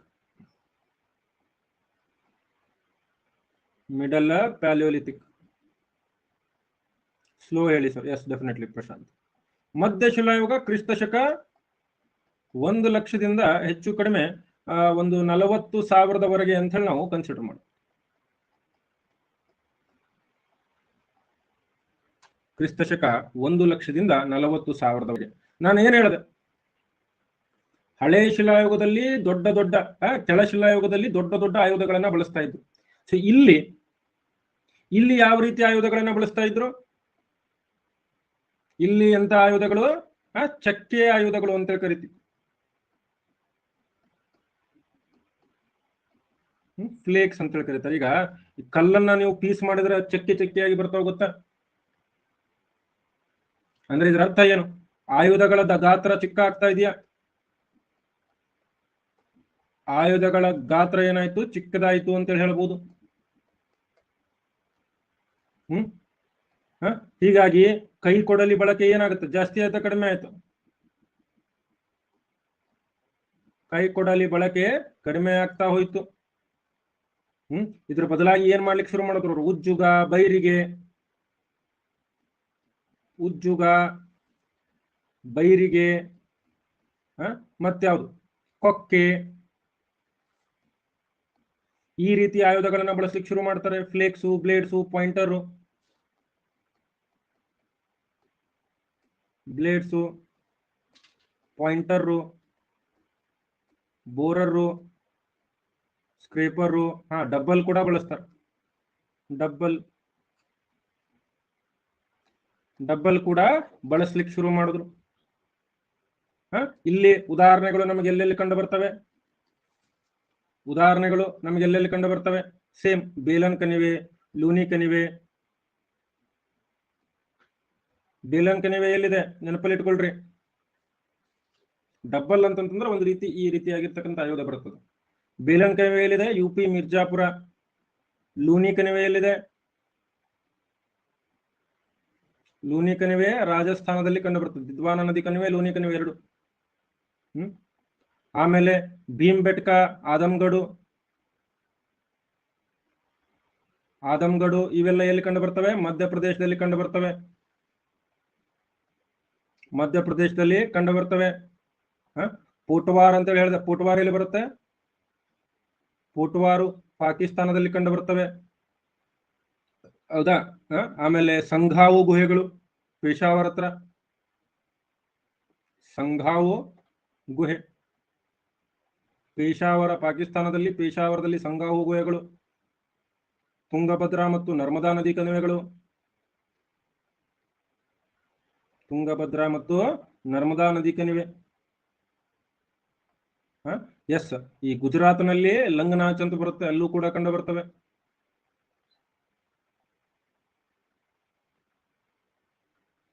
ಸೊ ನೀವು ತಿಳ್ಕೊಬೇಕು ಹೆಂಗ್ ಫ್ಲೋ ಬರ್ತಾ ಇದೆ. ಮೊದಲು ದೊಡ್ಡ ದೊಡ್ಡ ಆಯುಧಗಳನ್ನ ಬಳಸ್ತಾ ಇದ್ವಿ. ಕಲ್ಲು ಏನಿರ್ತಲ್ಲ, ದೊಡ್ಡ ದೊಡ್ಡ ಕಲ್ಲು ತಗೊಂಡು ಬೆನ್ನ ಹತ್ತಿದ್ವಿ. ಈಗೇನಾಗಿದೆ? ಕಲ್ಲನ್ನ ಒಡೆದು ಅದ್ರದೇನು ಚಕ್ಕೆಗಳು ಬರ್ತಾವಲ್ಲ, ಚಕ್ಕೆಯನ್ನ ತಗೊಂಡು ಬೇಟೆ ಆಡ್ತಾ ಇದ್ವಿ. ಕಲ್ಲನ್ನ ಒಡೆದು ಏನ್ ಚಕ್ಕೆಗಳು ಬರ್ತಾ ಇದೆಯಲ್ಲ, ಚಕ್ಕೆಗಳನ್ನ ತಗೊಂಡು ನಾವು ಉಜ್ಜುಗ, ಬೈರಿಗೆ, ಕೊಕ್ಕೆ, ಡಬ್ಬಲ್ ತಗೊಂಡು ನಾವೇನ್ ಮಾಡ್ತಾ ಇದೀವಿ? ಇಲ್ಲಿ ಬೇಟೆಯನ್ನ ಆಡ್ತಾ ಇದ್ದೀವಿ. ಸೊ ಮನುಷ್ಯ ನಿಧಾನವಾಗಿ ಏನ್ ಮಾಡ್ತಾ ಇದೆ? ಮೊದಲು ಮನುಷ್ಯ ತುಂಬಾ ದುರ್ಬಲ ಇದ್ದ, ಈಗ ಸ್ವಲ್ಪ ಡೆವಲಪ್ ಆಗ್ತಾ ಇದ್ದಾನೆ. ಇನ್ನೂ ಸಂಪೂರ್ಣವಾಗಿ ಡೆವಲಪ್ ಆಗಿಲ್ಲ, ಸ್ವಲ್ಪ ಡೆವಲಪ್, ನಿಧಾನವಾಗಿ ನಮಗೆ ಡೆವಲಪ್ಮೆಂಟ್ ಕಂಡು ಬರ್ತಾ ಇದೆ. ಸಾವಕಾಶ. ನಾ ಹೆಂಗ್ ಪಾಠ ಸಾವಕಾಶ ಮಾಡ್ತೀನಲ್ಲ ಹಂಗ.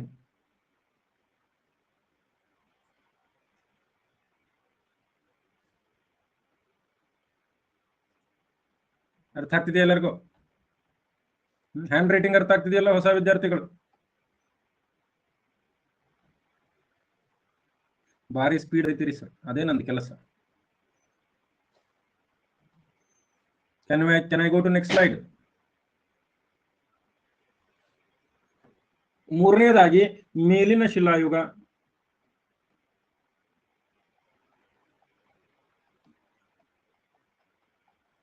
ಅಪ್ಪರ್ ಪ್ಯಾಲಿಯೋಲಿಥಿಕ್ ಅಂತ ಕರಿತೀವಿ. ಎಲ್ಲಿಂದ ಎಲ್ಲಿವರೆಗೆ? ಕ್ರಿಸ್ತ ಪೂರ್ವ 40,000ದಿಂದ ಕ್ರಿಸ್ತ ಪೂರ್ವ 10,000ದವರೆಗೆ. ಕ್ರಿಸ್ತ ಪೂರ್ವ 40,000ದಿಂದ ಕ್ರಿಸ್ತ ಪೂರ್ವ 10,000ದವರೆಗೆ ಮೇಲಿನ ಶಿಲಾಯುಗ ನಮಗೆ ಕಂಡು ಬರ್ತದೆ. ಅಲ್ರಿ? ಏನಿದು? ಕೊನೆಯ ಹಂತ ಇದು. ನಿಧಾನವಾಗಿ ಏನಾಯ್ತು? ನಿಧಾನವಾಗಿ ಹವಾಮಾನ ಬದಲಾವಣೆ ಆಗ್ಲಿಕ್ಕೆ ಶುರುವಾಯಿತು. ಆರಂಭ ಅಂದ್ರೆ ಹಿಮಯುಗದ ಅಂತ್ಯಕಾಲ ಅಂತ ಹೇಳ್ಬೋದು. ನಾನು ಹೇಳಿದ್ದೆ ಮೊದಲಿಗೆ ಎಲ್ಲಾ ಕಡೆ ಹಿಮಯುಗ ತುಂಬಿತ್ತು, ಎಲ್ಲಾ ಕಡೆ ಬರೀ ಹಿಮಾನೇ ತುಂಬಿತ್ತು. ಬಟ್ ಈಗ ಏನಾಗ್ತಿದೆ? ನಿಧಾನವಾಗಿ ಚೇಂಜ್ ಆಗ್ತದೆ. ಇನ್ನೂ ಕಂಪ್ಲೀಟ್ ಚೇಂಜ್ ಆಗಿಲ್ಲ. ನಿಧಾನವಾಗಿ ಮಾನವ ಏನಾಗ್ತಾ ಇದ್ದಾನೆ, ಹೋಮೋ ಎರೆಕ್ಟಸ್ ಇದ್ದವನು ಏನಾಗ್ತಾ ಇದ್ದಾನೆ ನಿಧಾನವಾಗಿ ಹೋಮೋಸೇಪಿಯನ್ ಆಗಿ,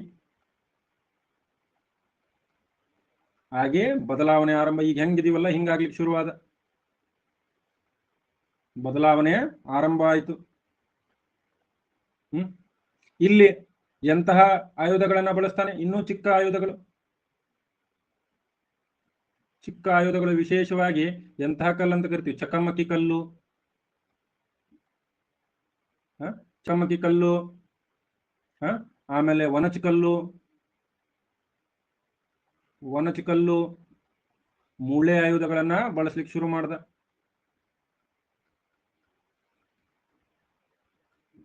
ಮೂಳೆ ಆಯುಧಗಳನ್ನ, ಬೆನಚಕಲ್ಲು ಬೇರೆ ವನಚಕಲ್ಲು ಬೇರೆ. ಇದಕ್ಕೆ ಉದಾಹರಣೆಗಳನ್ನ ನೋಡ್ರಿ, ಇನ್ನೂ ಚಿಕ್ಕ ಚಿಕ್ಕದಾದವು ಆಯುಧಗಳು, ಹಾರ್ಪೂನ್ಸು, ನೀಡಲ್ಸು,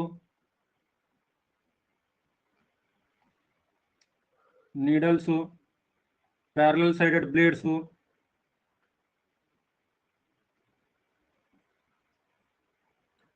ಹಾರ್ಪೂನ್ಸು, ನೀಡಲ್ಸು, ಇವೆಲ್ಲ ನೋಡ್ರಿ ಏನಾಗ್ತಾ ಇದೆ, ಇಲ್ಲಿ ಮನುಷ್ಯ ಬೆಳವಣಿಗೆ ಆದಂತ ಆಯುಧಗಳ ಗಾತ್ರ ಚಿಕ್ಕದಾಗ್ತಾ ಇದೆ. ಯಾಕೆ ಚಿಕ್ಕದಾಗ್ತಾ ಇದೆ? ಈಟಿಗಳು, ನೀಡಲ್ಸ್, ಈಟಿಗಳು, ಚೂಜಿಗಳು, ಎರಡು ಬದಿ ಆಯುಧಗಳು. ಯಾಕೆ? ದೊಡ್ಡ ಆಯುಧಗಳನ್ನ ತಗೊಂಡು, ಈಗ ದೊಡ್ಡ ಕಲ್ಲನ್ನು ಹಿಡ್ಕೊಂಡೋಗಿ ಪ್ರಾಣಿಗಳನ್ನ ಅಟ್ಯಾಕ್ ಮಾಡಕ್ ಹೋದ್ರೆ ಪ್ರಾಣಿಗಳೇನು ನಿದ್ದೆ ಮಾತಿರ್ತಾವ? ಎಗರು ಬಂದು ಅಟ್ಯಾಕ್ ಮಾಡ್ತಿದ್ವಿ. ಹೆಂಗ ಆಯುಧಗಳು ಚಿಕ್ಕದಾದವು, ಫ್ಲೆಕ್ಸಿಬಿಲಿಟಿ ಜಾಸ್ತಿ ಆಗುತ್ತೆ. ಫ್ಲೆಕ್ಸಿಬಿಲಿಟಿ ಏನಾಯ್ತು, ನಿಧಾನವಾಗಿ ಹೆಚ್ಚಾಗ್ತಾ ಹೋಯ್ತು. ಅರ್ಥ ಆಯ್ತಾ? ಮೀನುಗಾರಿಕೆ ಆರಂಭವಾಯ್ತು ಈ ಕಾಲದಲ್ಲಿ. ನಿಧಾನವಾಗಿ ಮನುಷ್ಯ ಏನ್ ಮಾಡ್ದ, ಮೀನುಗಾರಿಕೆಯನ್ನ ಶುರು ಮಾಡ್ದ. ಸೊ ಇದು ಕೂಡ ಬಹಳ ಇಂಪಾರ್ಟೆಂಟು. ಬೆಂಕಿ ಕೂಡ ಆರಂಭದಲ್ಲಿ ಇವನಿಗೆ ಪತ್ತೆ ಆಯ್ತು. ಅಂದ್ರೆ ಪತ್ತೆ ಆಗಿದ್ದಲ್ಲಿ ಬಳಕೆ ಹೆಚ್ಚಾಗಿ ಆರಂಭವಾಗಿದ್ದು ಸೂಕ್ಷ್ಮ ಶಿಲಾಯುಗದಲ್ಲಿ ಬೆಂಕಿ ಸಿಕ್ತು. ಸೊ ಮನುಷ್ಯ ನಿಧಾನವಾಗಿ ಬದಲಾವಣೆ ಆಗ್ಲಿಕ್ಕೆ ಶುರುವಾದ. ಯಾಕಂದ್ರೆ ಹಿಮಯುಗ ಮುಗಿದ್ರಿಂದ ಬೆಂಕಿ ಕೂಡ ಸಿಕ್ಕಿಬಿಡುತ್ತದೆ. ಇದಕ್ಕೆ ಉದಾಹರಣೆಗಳು ಯಾವ್ಯಾವೆಲ್ಲ ಹೇಳ್ರಿ ನೋಡೋಣ. ಭೀಮ್ಬೆಟ್ಕ ಮತ್ತು ಆದಮ್ಗಡಿಯಲ್ಲಿ ಬರ್ತವೆ, ಪಟ್ ಅಂತ ಹೇಳ್ಬೇಕು. ಭೀಮ್ಬೆಟ್ಕ ಮತ್ತು ಆದಮ್ಗಡಿಯಲ್ಲಿ ಮಧ್ಯಪ್ರದೇಶದಲ್ಲಿ ಕಂಡು ಬರ್ತವೆ. ಬೇಲನ್ ಕಣಿವೆಯಲ್ಲಿ ಕಂಡು ಬರ್ತದೆ. ಯುಪಿನಲ್ಲಿ ಕಂಡು ಬರ್ತದೆ. Very good. ಸೋನ್ ನದಿ ಕಣಿವೆ ಪಾಕಿಸ್ತಾನದಲ್ಲಿ ಕಂಡು ಬರ್ತದೆ.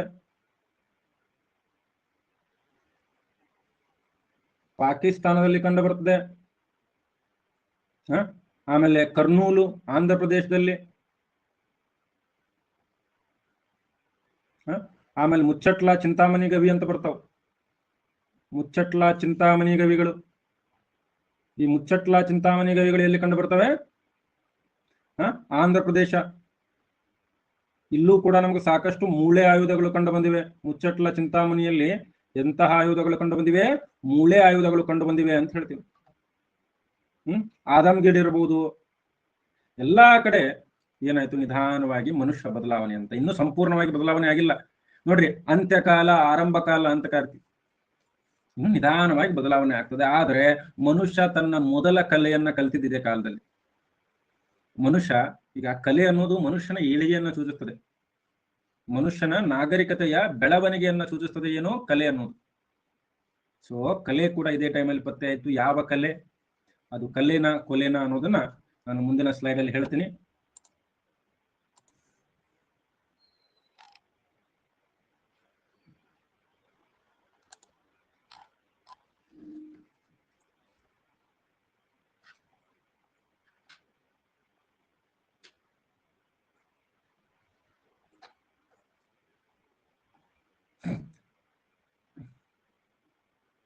ಮಾನವ ಹೋಮೋ ಎರೆಕ್ಟಸ್ ನಿಂದ ಹೋಮೋಸಿಪಿಯನ್ ಆಗಿ ಬದಲಾಯಿದ. ಬೆಂಕಿ ಉಪಯೋಗ ಎಲ್ಲಿ ಆಯ್ತು?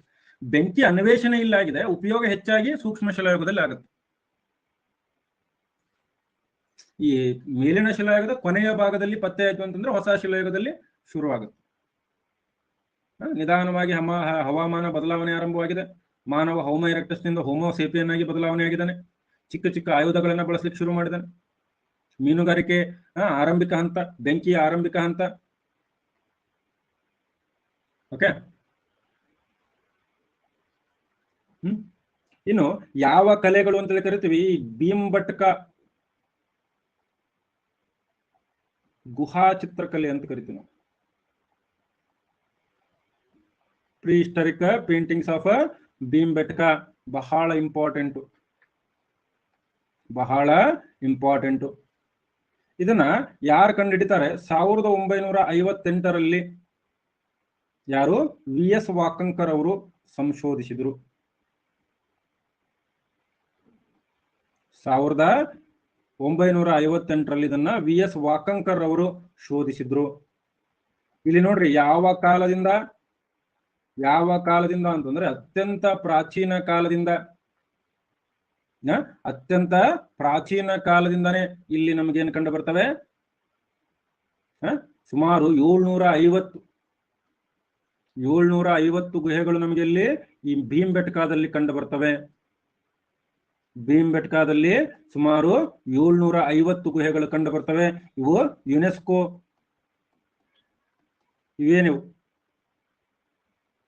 ಇವು ಯುನೆಸ್ಕೋ ವಿಶ್ವ ಪಾರಂಪರಿಕ ಕೇಂದ್ರ ಕೂಡ ಹೌದು. ಸರ್, ಹಾಗಾದ್ರೆ ಇಲ್ಲಿ ಯಾವ ರೀತಿ ಇತ್ತು ಕಲೆ ಅಂತ ಹೇಳಿ ಕೇಳಿದ್ರೆ, ಇಲ್ಲಿ ಕಲೆ ಏನು ಈಗಿನ ತರ ಅದ್ಭುತವಾದ ಕಲೆ ಅಲ್ಲ. ಇಲ್ಲಿ ಈಗಿನ ತರ ಇದ್ದಂತಹ ಅದ್ಭುತವಾದ ಕಲೆ ಕಂಡು ಬರ್ತಿರ್ಲಿಲ್ಲ. ಅವಾಗಿನ ಆರಂಭಿಕ ಕಲೆ ಅದು. ಆರಂಭದಲ್ಲಿ ಹೆಂಗಿರ್ಬೇಕು ಹಂಗಿರ್ತಿತ್ತು.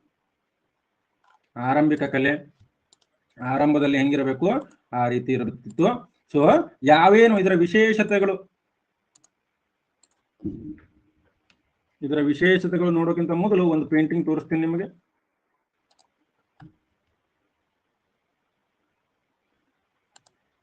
ನೋಡ್ರಿ ಇಲ್ಲಿ. ಸೊ ಯಾವ ರೀತಿ ಚಿತ್ರಗಳಿವೆ? ರೇಖಾ ಚಿತ್ರಗಳು, ಹೌದಾ ಅಲ್ವ? ಎಂತಹ ಚಿತ್ರಗಳಿವು? ರೇಖಾ ಚಿತ್ರಗಳು. ಸೊ ಮೊದಲನೇ ಪಾಯಿಂಟ್ ಲಕ್ಷಣಗಳು. ಲಕ್ಷಣಗಳೇನಿವು? ರೇಖಾ ಚಿತ್ರಗಳು ಅಂದ್ರೆ they are linear or stick like figures ಅಂತ ಹೇಳ್ಬೋದು. ಆಮೇಲೆ ಇಲ್ಲಿ ಬಣ್ಣಗಳನ್ನ ಎಲ್ಲಿಂದ ತಗೊಳ್ಳಲಾಗಿದೆ? ಖನಿಜಗಳಿಂದ. ಬಣ್ಣಗಳನ್ನ ಖನಿಜಗಳಿಂದ ತೆಗೆದುಕೊಳ್ಳಲಾಗಿದೆ. ಉದಾಹರಣೆಗೆ ಈ ಗೆರ್ವಾ ಬಣ್ಣ ಅಂತ ಬರುತ್ತೆ. ಗೆರ್ವಾ ಅಂತಂದ್ರೆ ಕೆಂಪು ಬಣ್ಣದ ತರ. ಇದನ್ನ ಎಲ್ಲಿಂದ ತಗೊಳ್ತಾರೆ? ಹೆಮಟೈಟ್ ಇಂದ. ಹೆಮಟೈಟು ಕಬ್ಬಿಣದ ಅದಿರು, ನಿಮಗೆಲ್ಲ ಗೊತ್ತಿದೆಯಲ್ಲ, ಹೌದಾ? ಬಿಳಿ ಬಣ್ಣವನ್ನ ಸುಣ್ಣದ ಕಲ್ಲಿನಿಂದ ತಗೊಂಡಿದ್ದಾರೆ. ಬಿಳಿ ಬಣ್ಣವನ್ನ ಸುಣ್ಣದ ಕಲ್ಲಿನಿಂದ ತಗೊಂಡಾರೆ. ಹಸಿರು ಬಣ್ಣವನ್ನ ಒಂದು ಶಿಲೆ ಬರುತ್ತೆ, ಚಾಲ್ಕೋಡೆನಿ ಅಂತ. ಚಾಲ್ಕೋಡೆನಿ. ಇನ್ನು ಇಲ್ಲಿ ಅನೇಕ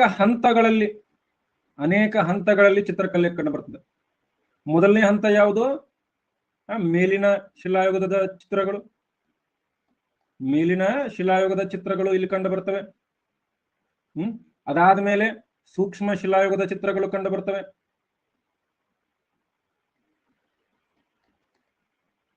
ತಾಮ್ರ ಶಿಲಾಯುಗದ ಚಿತ್ರಗಳು ಕಂಡು ಬರ್ತವೆ. ಇನ್ಫ್ಯಾಕ್ಟ್ ಮೌರ್ಯ ಕಾಲದವರೆಗಿನ ಚಿತ್ರಗಳು ಕಂಡು ಬರ್ತವೆ. ಚಿತ್ರಕಲೆ ಈ ಒಂದು ಭೀಮ್ಬೆಟ್ಕಾದಲ್ಲಿ ಕಂಡು ಬರ್ತದೆ. ಮತ್ತೆ ಮೂರು ಕಡೆ ಬೇರೆ ಬೇರೆ ರೀತಿ ಇದೆ. ಉದಾಹರಣೆಗೆ ಮೇಲಿನ ಶಿಲಾಯುಗದಲ್ಲಿ ಎಂಥ ಚಿತ್ರಗಳು ಕಂಡು ಬರ್ತವೆ? ದೊಡ್ಡ ದೊಡ್ಡ ಪ್ರಾಣಿಗಳು ಮೇಲಿನ ಶಿಲಾಯುಗದಲ್ಲಿ. ಕಾಡೆಮ್ಮೆ, ಹುಲಿ, ಘೇಂಡಾಮೃಗ. ಕಾಡೆಮ್ಮೆ, ಹುಲಿ, ಘೇಂಡಾಮೃಗ. ಮನುಷ್ಯ ಅವುಗಳನ್ನ ಬೇಟೆ ಆಡ್ಲಿಕ್ಕೆ ಟ್ರೈ ಮಾಡ್ತಿದ್ದಾನೆ. ಈಗ ಸ್ಟ್ರಾಂಗ್ ಯಾರು? ಮೇಲಿನ ಶಿಲಾಯುಗದಲ್ಲಿ ಪ್ರಾಣಿಗಳು ಸ್ಟ್ರಾಂಗ ಏನು ಮನುಷ್ಯ ಸ್ಟ್ರಾಂಗ? ಇನ್ನೂ ಪ್ರಾಣಿಗಳೇ ಸ್ಟ್ರಾಂಗ್ ಇದಾವೆ, ಹೌದಾ? ಅದಕ್ಕೆ ನೋಡ್ರಿ ದೊಡ್ಡ ದೊಡ್ಡ ಪ್ರಾಣಿಗಳ ಚಿತ್ರಗಳ ಕಂಡು ಬರ್ತವೆ. ಆದ್ರೆ ಈ ಸೂಕ್ಷ್ಮ ಶಿಲಾಯುಗ ನೋಡಿದ್ರೆ, ಸೂಕ್ಷ್ಮ ಶಿಲಾಯುಗದಲ್ಲಿ ಏನಾಗುತ್ತೆ? ನಿಧಾನವಾಗಿ ಗುಂಪಿನಲ್ಲಿ ಬೇಟೆಯಾಡೋ ಚಿತ್ರಗಳು ಕಂಡು ಬರ್ತವೆ. ಅಂದ್ರೆ ಸೂಕ್ಷ್ಮ ಶಿಲಾಯುಗದಲ್ಲಿ ನಿಧಾನವಾಗಿ ಮನುಷ್ಯ ಸ್ಟ್ರಾಂಗ್ ಆಗ್ತಾ ಇದ್ದಾನೆ.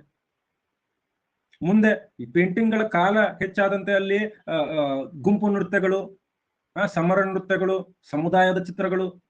ಸೊ ಮೊದಲಿಗೆ ಹೆಂಗಿತ್ತು ಚಿತ್ರ? ನಿಧಾನವಾಗಿ ಗುಂಪು ಚಿತ್ರಗಳು. ಅಂದ್ರೆ ಮನುಷ್ಯ ಯಾವ ರೀತಿ ಬೆಳವಣಿಗೆ ಹೊಂದಿದ, ಮನುಷ್ಯನ ಡೆವಲಪ್ಮೆಂಟ್ ಯಾವ ರೀತಿ ಇತ್ತು, ಇವೆಲ್ಲ ನೋಡ್ರಿ, ಇವೆಲ್ಲ ಸೂಕ್ಷ್ಮ ಶಿಲಾಯುಗದ ಚಿತ್ರ ಇದು. ಗುಂಪಿನಲ್ಲಿ ಹೋಗಿ ಪ್ರಾಣಿಯನ್ನ ಬೇಟೆಯಾಡ್ತಿದಾರಲ್ಲ, ನೋಡ್ರಿ, ಅನೇಕ ಪ್ರಾಣಿಗಳ ಚಿತ್ರಗಳು, ಕುದುರೆ ಮೇಲೆ ಕೂತು ಹೊರಟಂತ ಚಿತ್ರಗಳೆಲ್ಲ ಕಂಡು ಬರ್ತಾ ಇದೆ. ಓಕೆ, ಇವೆಲ್ಲ ನೀವು ಅರ್ಥ ಮಾಡ್ಕೋಬೇಕು. ಏನ್ ಅದರಲ್ಲಿ ಏನ್ ಡಿಫಿಕಲ್ಟ್ ಇಲ್ಲ. ನಲ್ಲಿ ಪ್ರಶ್ನೆ ಆಗಿದೆ, ಏನಂತ ಪ್ರಶ್ನೆ ಆಗಿದೆ? PC ಪ್ರೀವಿಯಸ್ ಇಯರ್ ಪೇಪರ್ ಯಾರು ಕ್ಲಿಯರ್ ಆಗಿ ರೆಫರ್ ಮಾಡಿದ್ರೆ ಅವ್ರಿಗೆ ಗೊತ್ತಿದೆ. ಭಾರತದ ಈ ಕೆಳಗಿನ ಯಾವ ಸ್ಥಳಗಳಲ್ಲಿ ಪ್ರಾಗೈತಿಹಾಸಿಕ ಚಿತ್ರಕಲೆ ಕಂಡು ಬರುತ್ತದೆ? ಬಂದಿದೆಯಲ್ವ ಪ್ರಶ್ನೆ. ಸೊ ಈ ವರ್ಷ ಯಾರು ಕಂಡು ಹಿಡಿದ್ರು ಅಂತ ಕೇಳಬಹುದು. ಸೊ ಈ ರೀತಿಯಾಗಿ ನೀವು ಅರ್ಥ ಮಾಡ್ಕೋಬೇಕು ಪ್ರಶ್ನೆಗಳು ಯಾವ ರೀತಿ ಬರ್ತವೆ. ಮಧ್ಯಪ್ರದೇಶದ ಭೀಮ್ಬೆಟ್ಕ ಮುಗೀತು. ಪ್ರಾಣಿ ಪಳಗಿಸಲು ಕಲಿತಾನೆ ಸರ್? ನಿಧಾನವಾಗಿ ಕಲಿತಾನೆ, ಪ್ರಾಣಿ ಪಳಗಿಸ್ಲಿಕ್ಕೂ ಕಲಿತಾನೆ, ಪಶು ಸಂಗೋಪನೆ. ಈಗ ನೆಕ್ಸ್ಟ್ ಹೇಳ್ತೀನಿ ನಿಮಗೆ ಯಾವ ಶಿಲಾಯುಗ ಅಂತೇಳಿ, ಈ ಸೂಕ್ಷ್ಮ ಶಿಲಾಯುಗ ಅಂತ ಹೇಳ್ತೀನಿ.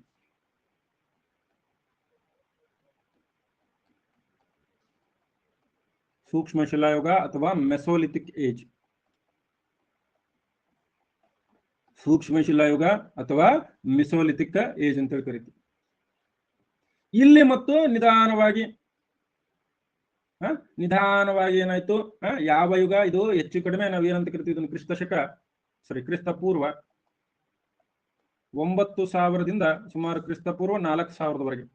ಒಂದೊಂದು ಕಡೆ ಒಂದೊಂದು ಚೇಂಜ್ ಕೊಟ್ಟಿರ್ತಾರೆ, ನಿಮ್ಗೆ ಗೊತ್ತಿರುವಂಗೆ ಬರ್ಕೊಳ್ಳಿ. ಇಲ್ಲಿ ಏನ್ ಮಾಡ್ದ ಮನುಷ್ಯ ಏನ್ ಮಾಡ್ದ? ಯಾಕಂತಂದ್ರೆ ಇಲ್ಲಿ ಬೆಚ್ಚಗಿನ ವಾತಾವರಣ ಆರಂಭವಾಗಿತ್ತು. ಶಿಲಾಯುಗದ ಮುಗಿದು ಬೆಚ್ಚಗಿನ ವಾತಾವರಣ ಶುರುವಾಯಿತು. ಯಾವ ಯುಗ ಅಂತ ಕರಿತೀವಿ? ಹೊಲೋಸಿನ್ ಯುಗ. ಬೆಚ್ಚಗಿನ ವಾತಾವರಣ ಹಾಲೋಸಿನ್ ಯುಗ ಶುರುವಾಗಿತ್ತು. ಸೊ ಹೀಗಾಗಿ ಇಲ್ಲಿ ಪ್ರಾಣಿ ಸಾಕಣೆ ಮತ್ತು ಕೃಷಿಯ ಸಂಪೂರ್ಣವಾಗಲ್ಲ, ಆರಂಭಿಕ ಕುರುಹುಗಳು ಇನ್ನು ಸಂಪೂರ್ಣವಾಗಿ ಶುರುವಾಗಿಲ್ಲ. ಆರಂಭಿಕ ಕುರುಹುಗಳು ಪತ್ತೆ ಆಗಿದೆ. ಬೆಂಕಿಯ ಬಳಕೆ ಇಲ್ಲಿ ಹೆಚ್ಚಾಗುತ್ತೆ. ನೋಡ್ರಿ, ಮನುಷ್ಯ ಡೆವಲಪ್ ಆದಂತೆಲ್ಲ ಆಯುಧಗಳ ಗಾತ್ರ ಚಿಕ್ಕದಾಗುತ್ತಾ ದೊಡ್ಡದಾಗುತ್ತೆ? ಮನುಷ್ಯ ಡೆವಲಪ್ ಆದಂತೆ ಆಯುಧಗಳ ಗಾತ್ರ ಚಿಕ್ಕದಾಗುತ್ತಾ ದೊಡ್ಡದಾಗುತ್ತೆ? ಇಲ್ಲೂ ಕೂಡ ಚಿಕ್ಕದಾಯ್ತು.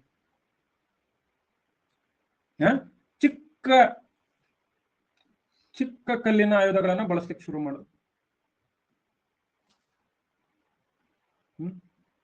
ಆಯುಧಗಳನ್ನ ಬಳಸ್ಲಿಕ್ಕೆ ಶುರು ಮಾಡಿದ. ಅದಕ್ಕೆ ಇದನ್ನ ಏನಂತ ಕರಿತೀವಿ ನಾವು? ಮೈಕ್ರೋಲಿತ್ಗಳು ಅಂತ ಹೇಳಿ ಕರಿತಿದ್ದನ್ನು. ಮೈಕ್ರೋಲಿತ್ಸ್.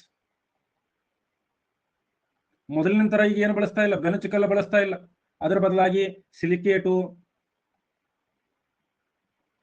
ಚಾಲ್ಕೋಡಿನಿ, ಚೆರಟ್ ಶಿಲೆಗಳನ್ನ ಬಳಸ್ಲಿಕ್ಕೆ ಶುರು ಮಾಡೋದು. ನೋಡ್ರಿ, ಸೂಕ್ಷ್ಮ ಶಿಲಾಯುಗ ಅಂತಂದ್ರೆ ಏನಿದು? ಹಳೆ ಶಿಲಾಯುಗ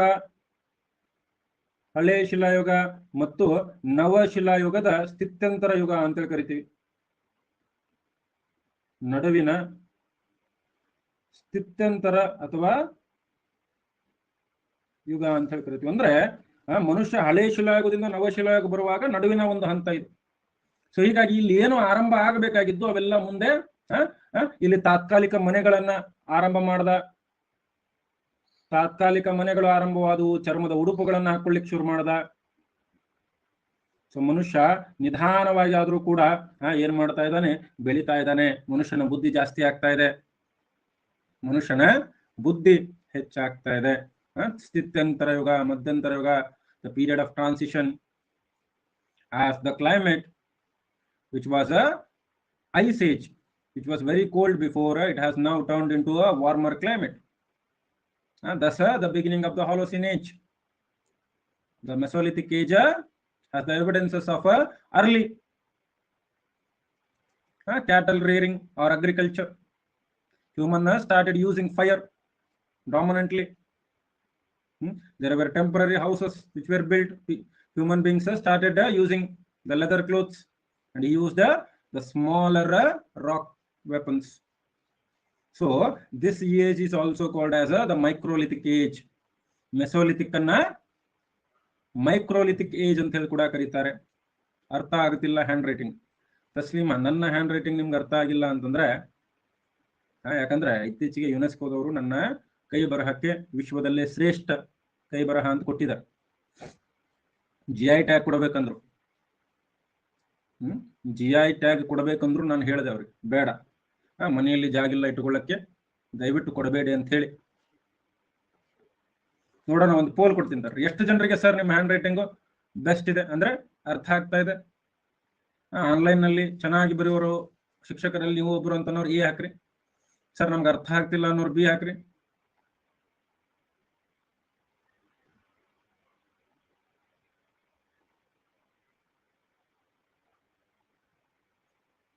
ಇವ್ರು ನೋಡ್ರಿ, CD ಹಾಕಿದವ್ರು ಯೂಸ್ಲೆಸ್ ಫೆಲೋಸ್.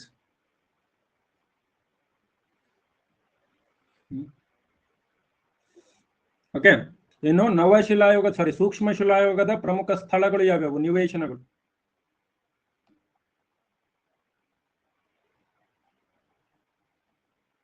ಸ್ಥಳಗಳು ಅಥವಾ ನಿವೇಶನಗಳು ಯಾವ್ಯಾವು? ಮೊದಲನೆಯದು ಬಾಗೋರ್ ಅಂತ ಬರುತ್ತೆ.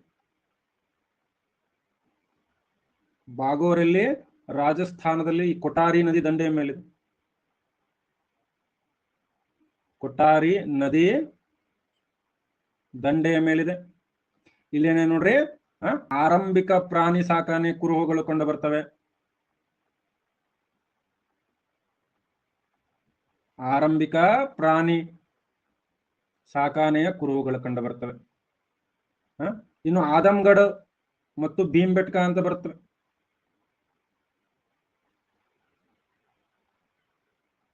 ಇದೆಲ್ಲಿ? ಮಧ್ಯಪ್ರದೇಶದಲ್ಲಿ. ಇದು ಕೂಡ ಬಹಳ ಇಂಪಾರ್ಟೆಂಟ್. ಮೂರನೇದು ಲಂಗನಾಜ್ ಅಂತ ಬರುತ್ತೆ. ಲಂಗನಾಜು ಗುಜರಾತ್ ನಲ್ಲಿ. ಇಲ್ಲಿ ನೋಡ್ರಿ, ಘೇಂಡಾ ಮೃಗದ ಅವಶೇಷಗಳು ಸಿಕ್ಕಿವೆ. ಘೇಂಡಾ ಮೃಗ ಅವಶೇಷಗಳು ಸಿಕ್ಕಿ ಬಂದಿವೆ. ನಾಲ್ಕನೇದು ಯಾವುದು? ಬೀರ್ಬಾನ್ಪುರ್ ಅಂತ ಹೇಳಿ. ಬೀರ್ಬಾನ್ಪುರದಲ್ಲಿ ವಿಶೇಷವಾಗಿ ಏನು ಈ ವೆಸ್ಟ್ ಬೆಂಗಾಲ್ದಲ್ಲಿ ಕಂಡು ಬರ್ತದೆ. ವೆಸ್ಟ್ ಬೆಂಗಾಲ್ದಲ್ಲಿ ನಮಗೆ ಕಂಡು ಬರ್ತವೆ. ಓಕೆ, ಸಾಕಷ್ಟು. ಒಡಿಸ್ಸಾದಲ್ಲಿ ಸಂಬಾಲ್ಪುರು, ಸುಂದರ್ಪುರು,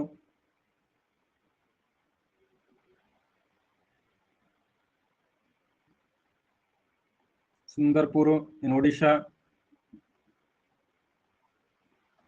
ಈ ಕೇರಳದಲ್ಲಿ ಇಜಿತು ಗುಹೆಗಳು ಅಂತದಾವ್. ಸೊ ಸಾಕಷ್ಟು ಕಡೆಯಲ್ಲಿ ಬಂದಿದೆ. ನನಗೆ ಯಾವುದು ಇಂಪಾರ್ಟೆಂಟ್ ಅನಿಸ್ತಿದೆ ಅವನ್ನೆಲ್ಲ ಹೇಳ್ತಾ ಇದ್ದೀನಿ. ನನಗೆ ಯಾವ್ದು ಇಂಪಾರ್ಟೆಂಟ್ ಅನಿಸ್ತಾ ಇದೆ ಅವನ್ನೆಲ್ಲ ಹೇಳ್ತಾ ಇದ್ದೀನಿ.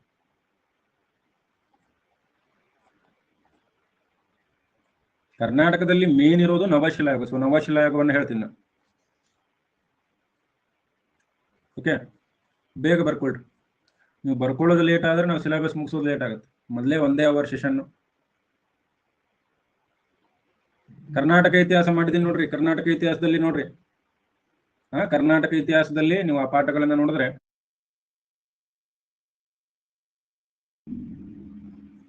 Fourth ಬೀರ್ಬಾನ್ಪುರ, West Bengal.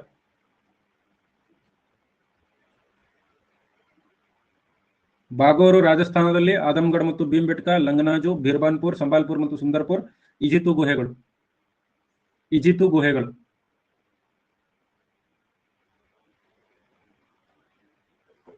ಕೊನೆಯದಾಗಿ ನವಶಿಲಾಯುಗ, ನಿಯೋಲಿಥಿಕ್ ಏಜ್.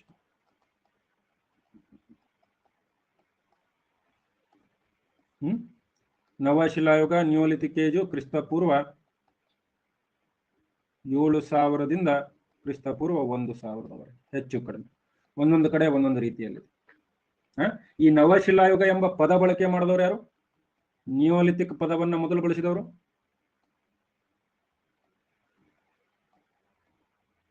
ಯಾರು? ಗೋರ್ಡನ್ ಚೈಲ್ಡ್ ಅಂತ ಹೇಳಿ. ನವಶಿಲಾಯುಗ ಎಂಬ ಪದವನ್ನ ಬಳಸಿದವರು ಇವರೇ ಮೊದಲು. ಇಲ್ಲಿ ಎಂತಹ ಆಯುಧಗಳು? ಚಿಕ್ಕ ಆಯುಧಗಳು, ಅದರಲ್ಲಿ ವಿಶೇಷವಾಗಿ ಎಂಥವು? ಉಜ್ಜಿ ನಯಗೊಳಿಸಿದ ಆಯುಧಗಳು.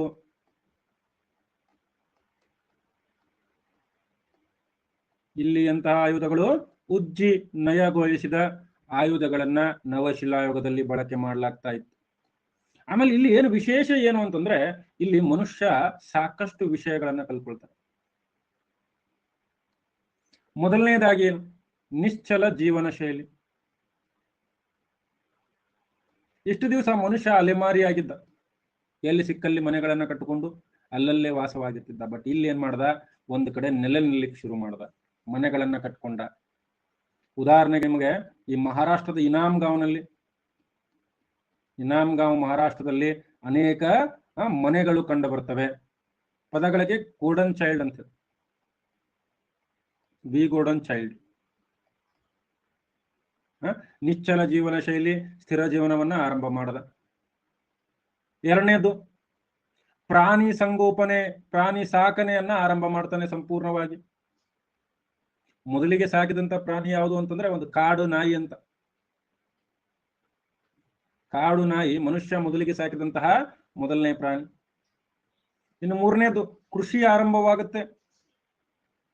ಕೃಷಿ ಆರಂಭ ಅಂತಂದ್ರೆ ಈಗಿನ ತರ ಅಕ್ಕಿ ಗಿಕ್ಕಿ ಇಲ್ಲ, ಮೊದಲೇನು ಹುರುಳಿ, ರಾಗಿ. ಉದಾಹರಣೆಯಲ್ಲಿ ಮೆಹರಾಗಢ್ನಲ್ಲಿ ನಾವು ನೋಡ್ಬೋದು, ಪಾಕಿಸ್ತಾನದಲ್ಲಿ ಮೆಹರಾಗಢ್ ಅಂತ ಬರುತ್ತೆ, ಇಲ್ಲಿ ನೋಡ್ಬೋದು. ಹುರುಳಿ, ರಾಗಿ, ನಂತರ ಬಾರ್ಲಿ ಸ್ವಲ್ಪ ಲೇಟ್ ಆಯ್ತು, ಮೊದಲಿಗೆ ಬಂದಿದ್ದು ರಾಗಿ ಮತ್ತು ಹುರುಳಿ. ಇನ್ನು ನಾಲ್ಕನೇದೇನು ಕುಂಬಾರಿಕೆ ಕೂಡ ಶುರುವಾಯ್ತು ಈ ಕಾಲದಲ್ಲಿ. ಅದರಲ್ಲೂ ಕೃಷ್ಣಾ ನದಿ ದಂಡೆಯಲ್ಲಿ ಎಂತ ಕುಂಬಾರಿಕೆ ಕಂಡು ಬಂದಿವೆ. ಕೃಷ್ಣಾ ನದಿ ದಂಡೆಯಲ್ಲಿ ಚಕ್ರ ನಿರ್ಮಿತ ಮಡಿಕೆಗಳು ಕೂಡ ಕಂಡು ಬಂದಿರೋದ್ರಿಂದ ಸೊ ಇದೇನಿದು, ಮಾನವ ಈಗ ಹೆಂಗಿದಾನೆ ಹಂಗ ರೆಡಿ ಆಗಿದ್ದು ಈ ಕಾಲದಲ್ಲಿ. ಮನೆ ಕಟ್ಕೊಂಡು, ಪ್ರಾಣಿ ಸಾಕೊಂಡು, ಕೃಷಿಯನ್ನ ಮಾಡ್ಕೊಂಡು, ಕುಂಬಾರಿಕೆ ಮಾಡ್ಕೊಂಡು, ಕುಂಬಾರ ಮಡಿಕೆ ಮಾಡಿದ ಕುಂಬಾರಿ ಎದಳಗ ಅಂತ ಹೇಳಿ ಎದಿ ಪಡ್ಕೊಂಡು ಏನ ಈಗಿದಾನಲ್ಲ ಮನುಷ್ಯ, ಅದು ಆರಂಭವಾಗಿದ್ದು ಯಾವ ಕಾಲದಲ್ಲಿ? ನವಶಿಲಾಯುಗ ಕಾಲದಲ್ಲಿ ಅಂತ ಹೇಳ್ತೀವಿ.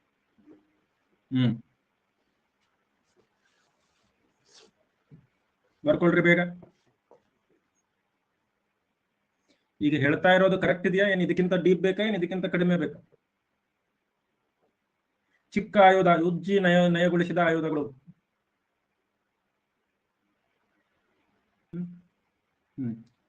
ಇದಕ್ಕಿಂತ ಡೀಪ್ ಬೇಕನ್ನೋರು ಹಳೆ ಕೋರ್ಸ್ ನೋಡ್ರಿ. ಎಕ್ಸಾಂಪಲ್ ಇಲ್ಲೇ ಇನಾಮ್ಗಾಂವ್, ಇಲ್ಲೇ ಮೆಹರಾಗಢ್. ಇದಕ್ಕಿಂತ ಡೀಪ್ ಬೇಕನ್ನೋರು ಹಳೆ ಕೋರ್ಸ್ ನೋಡ್ರಿ. ಇದಕ್ಕಿಂತ ಕಡಿಮೆ ಬೇಕನ್ನೋರಿಗೆ ನಾನು ಹೇಳೋಲ್ಲ, ಬರಲ್ಲ, ಇಷ್ಟೇ ಮಾಡೋಣ ನಾನು.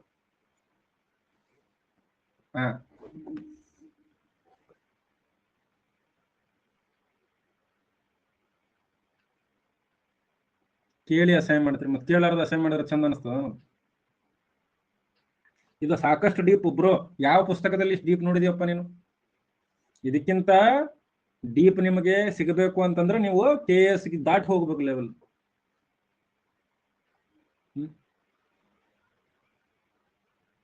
ಓಕೆ, ಇನ್ನು ಇದರ ಉದಾಹರಣೆಗಳನ್ನ ನೋಡ್ರಿ. ಪ್ರಮುಖ ಉದಾಹರಣೆಗಳು ಯಾವ್ಯಾವು? ಒಂದು ಬರುತ್ತೆ, ಯಾವುದು ಬುರ್ಜ್ ಹೋಮ್ ಅಂತ ಹೇಳಿ. ಬುರ್ಜ್ ಹೋಮ್ ಅಲ್ಲಿ ಜಮ್ಮು ಮತ್ತು ಕಾಶ್ಮೀರದಲ್ಲಿ ಬರುತ್ತೆ. ಎರಡನೇದು ಗುಫರ್ಕಲ್ ಅಂತ ಹೇಳಿ.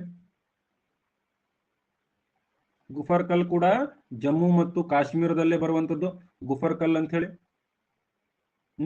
ಮೂರನೇದು ಚಿರಾಂಡ್ ಅಂತ ಬರುತ್ತೆ ಬಿಹಾರದಲ್ಲಿ. ನಿವೇಶನಗಳ ಹೆಸರು ನೆನ್ಪಿಟ್ಕೋಬೇಕು, ನಾ ಏನ್ ಬರೆಸ್ತಾ ಇದ್ದೀನಿ ಎಲ್ಲ ನೆನ್ಪಿಟ್ಕೋಬೇಕು. ನಾಲ್ಕನೇದು ಮೆಹರಾಗರ್, ಪಾಕಿಸ್ತಾನದಲ್ಲಿ. ಮೆಹರಾಗರ್ ಪಾಕಿಸ್ತಾನದಲ್ಲಿ. ಐದನೇದು ಕೊಲ್ಡಿವಾಹ, ಅಲಹಾಬಾದು, ಯುಪಿನಲ್ಲಿ.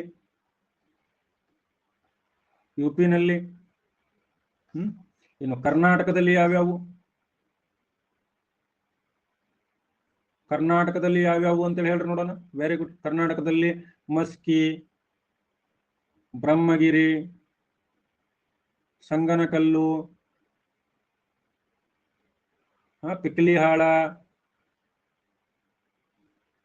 ಪಿಕ್ಲಿಹಾಳ, ತಕ್ಕಲಕೋಟ, ಬೂದಿಹಾಳ, ಟಿ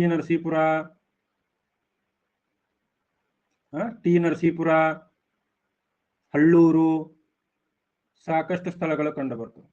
ಬುರ್ಜೋಮ್ನಲ್ಲಿ ನೋಡ್ರಿ ಗುಳಿಗಳಲ್ಲಿ ವಾಸ ಮಾಡ್ತಾ ಇದ್ದ ಮಾನವ, ಗುಳಗಳಲ್ಲಿ ವಾಸ ಮಾಡ್ತಾ ಇದ್ದ. ಸಮಾಧಿಗಳು ಕಂಡು ಬಂದಿವೆ. ಮಾನವ ಪ್ಲಸ್ ನ ಇಬ್ರು ಒಂದೇ ಕಡೆ ಇರ್ತಕ್ಕಂತಹ ಸಮಾಧಿಗಳು ಕಂಡು ಬಂದಿವೆ. ಜೊತೆಗೆ ಇಲ್ಲಿ ಎಂಥದ್ದು ಒರಟಾದ ಬೂದು ಬಣ್ಣದ ಕುಂಬಾರಿಕೆ ಕಂಡು ಬಂದಿದೆ. ಗುಳಿ ಅಂದ್ರೆ ಪಿಟ್ ಡಿವೆಲ್ಲರ್ಸ್ ಅಂತ ಕರಿತೀವಿ. ಪಿಟ್ ಡಿವೆಲ್ಲರ್ಸ್ ಮನುಷ್ಯ ಈಗ ಈ ಮರದ ಪೊಟ್ರೆ ತರ ಭೂಮಿ ಕೆಳಗಡೆನೆ ಒಂದು ಗುಳಿ ಮಾಡ್ಕೊಂಡು ಅಲ್ಲಿ ವಾಸ ಮಾಡ್ತಿದ್ದ. ಮನುಷ್ಯ ಪೊಟ್ರೆ ಮಾಡ್ಕೊಂಡು ಭೂಮಿಯ ಕೆಳಗಡೆ ಪೊಟ್ರೆ ಮಾಡ್ಕೊಂಡು ಕೇವ್ ತರಾನೆ ಪಿಟ್ ಡಿವೆಲ್ಲರ್ಸ್ ಅಂತ ಕರಿತೀವಿ. ನೆಕ್ಸ್ಟ್ ಗುಫರ್ಕಲ್ ನಲ್ಲಿ ನಮಗೇನು ಗುಲಾಬಿ ಬಣ್ಣದ ಕುಂಬಾರಿಕೆ. ಗುಫರ್ಕಲ್ ನಲ್ಲಿ ನಮಗೆ ಗುಲಾಬಿ ಬಣ್ಣದ ಕುಂಬಾರಿಕೆ ಕಂಡು ಬಂದಿದೆ. ನೆಕ್ಸ್ಟ್ ಚಿರಾಂಡ್ನಲ್ಲಿ ಮೂಳೆಗಳಿಂದ ಮಾಡಿದ ಆಯುಧಗಳು ಕಂಡು ಬಂದಿವೆ. ಮೆಹರಾಗರ್ನಲ್ಲಿ ಕೃಷಿ ಕಂಡು ಬಂದಿದೆ. ಮೆಹರಾಗರ್ನಲ್ಲಿ ಕೃಷಿ ಬಾರ್ಲಿ, ಹುರುಳಿ, ಗೋಧಿ ಇವೆಲ್ಲ ಕಂಡು ಬಂದಿದೆ. ಕುಲ್ಡಿ ಅಲಹಾಬಾದ್ ನಲ್ಲಿ ಏನ್ ಕಂಡು ಬಂದಿದೆ? ಭತ್ತದ ಕೃಷಿ ಕುರುಹು ಬಂದಿದೆ.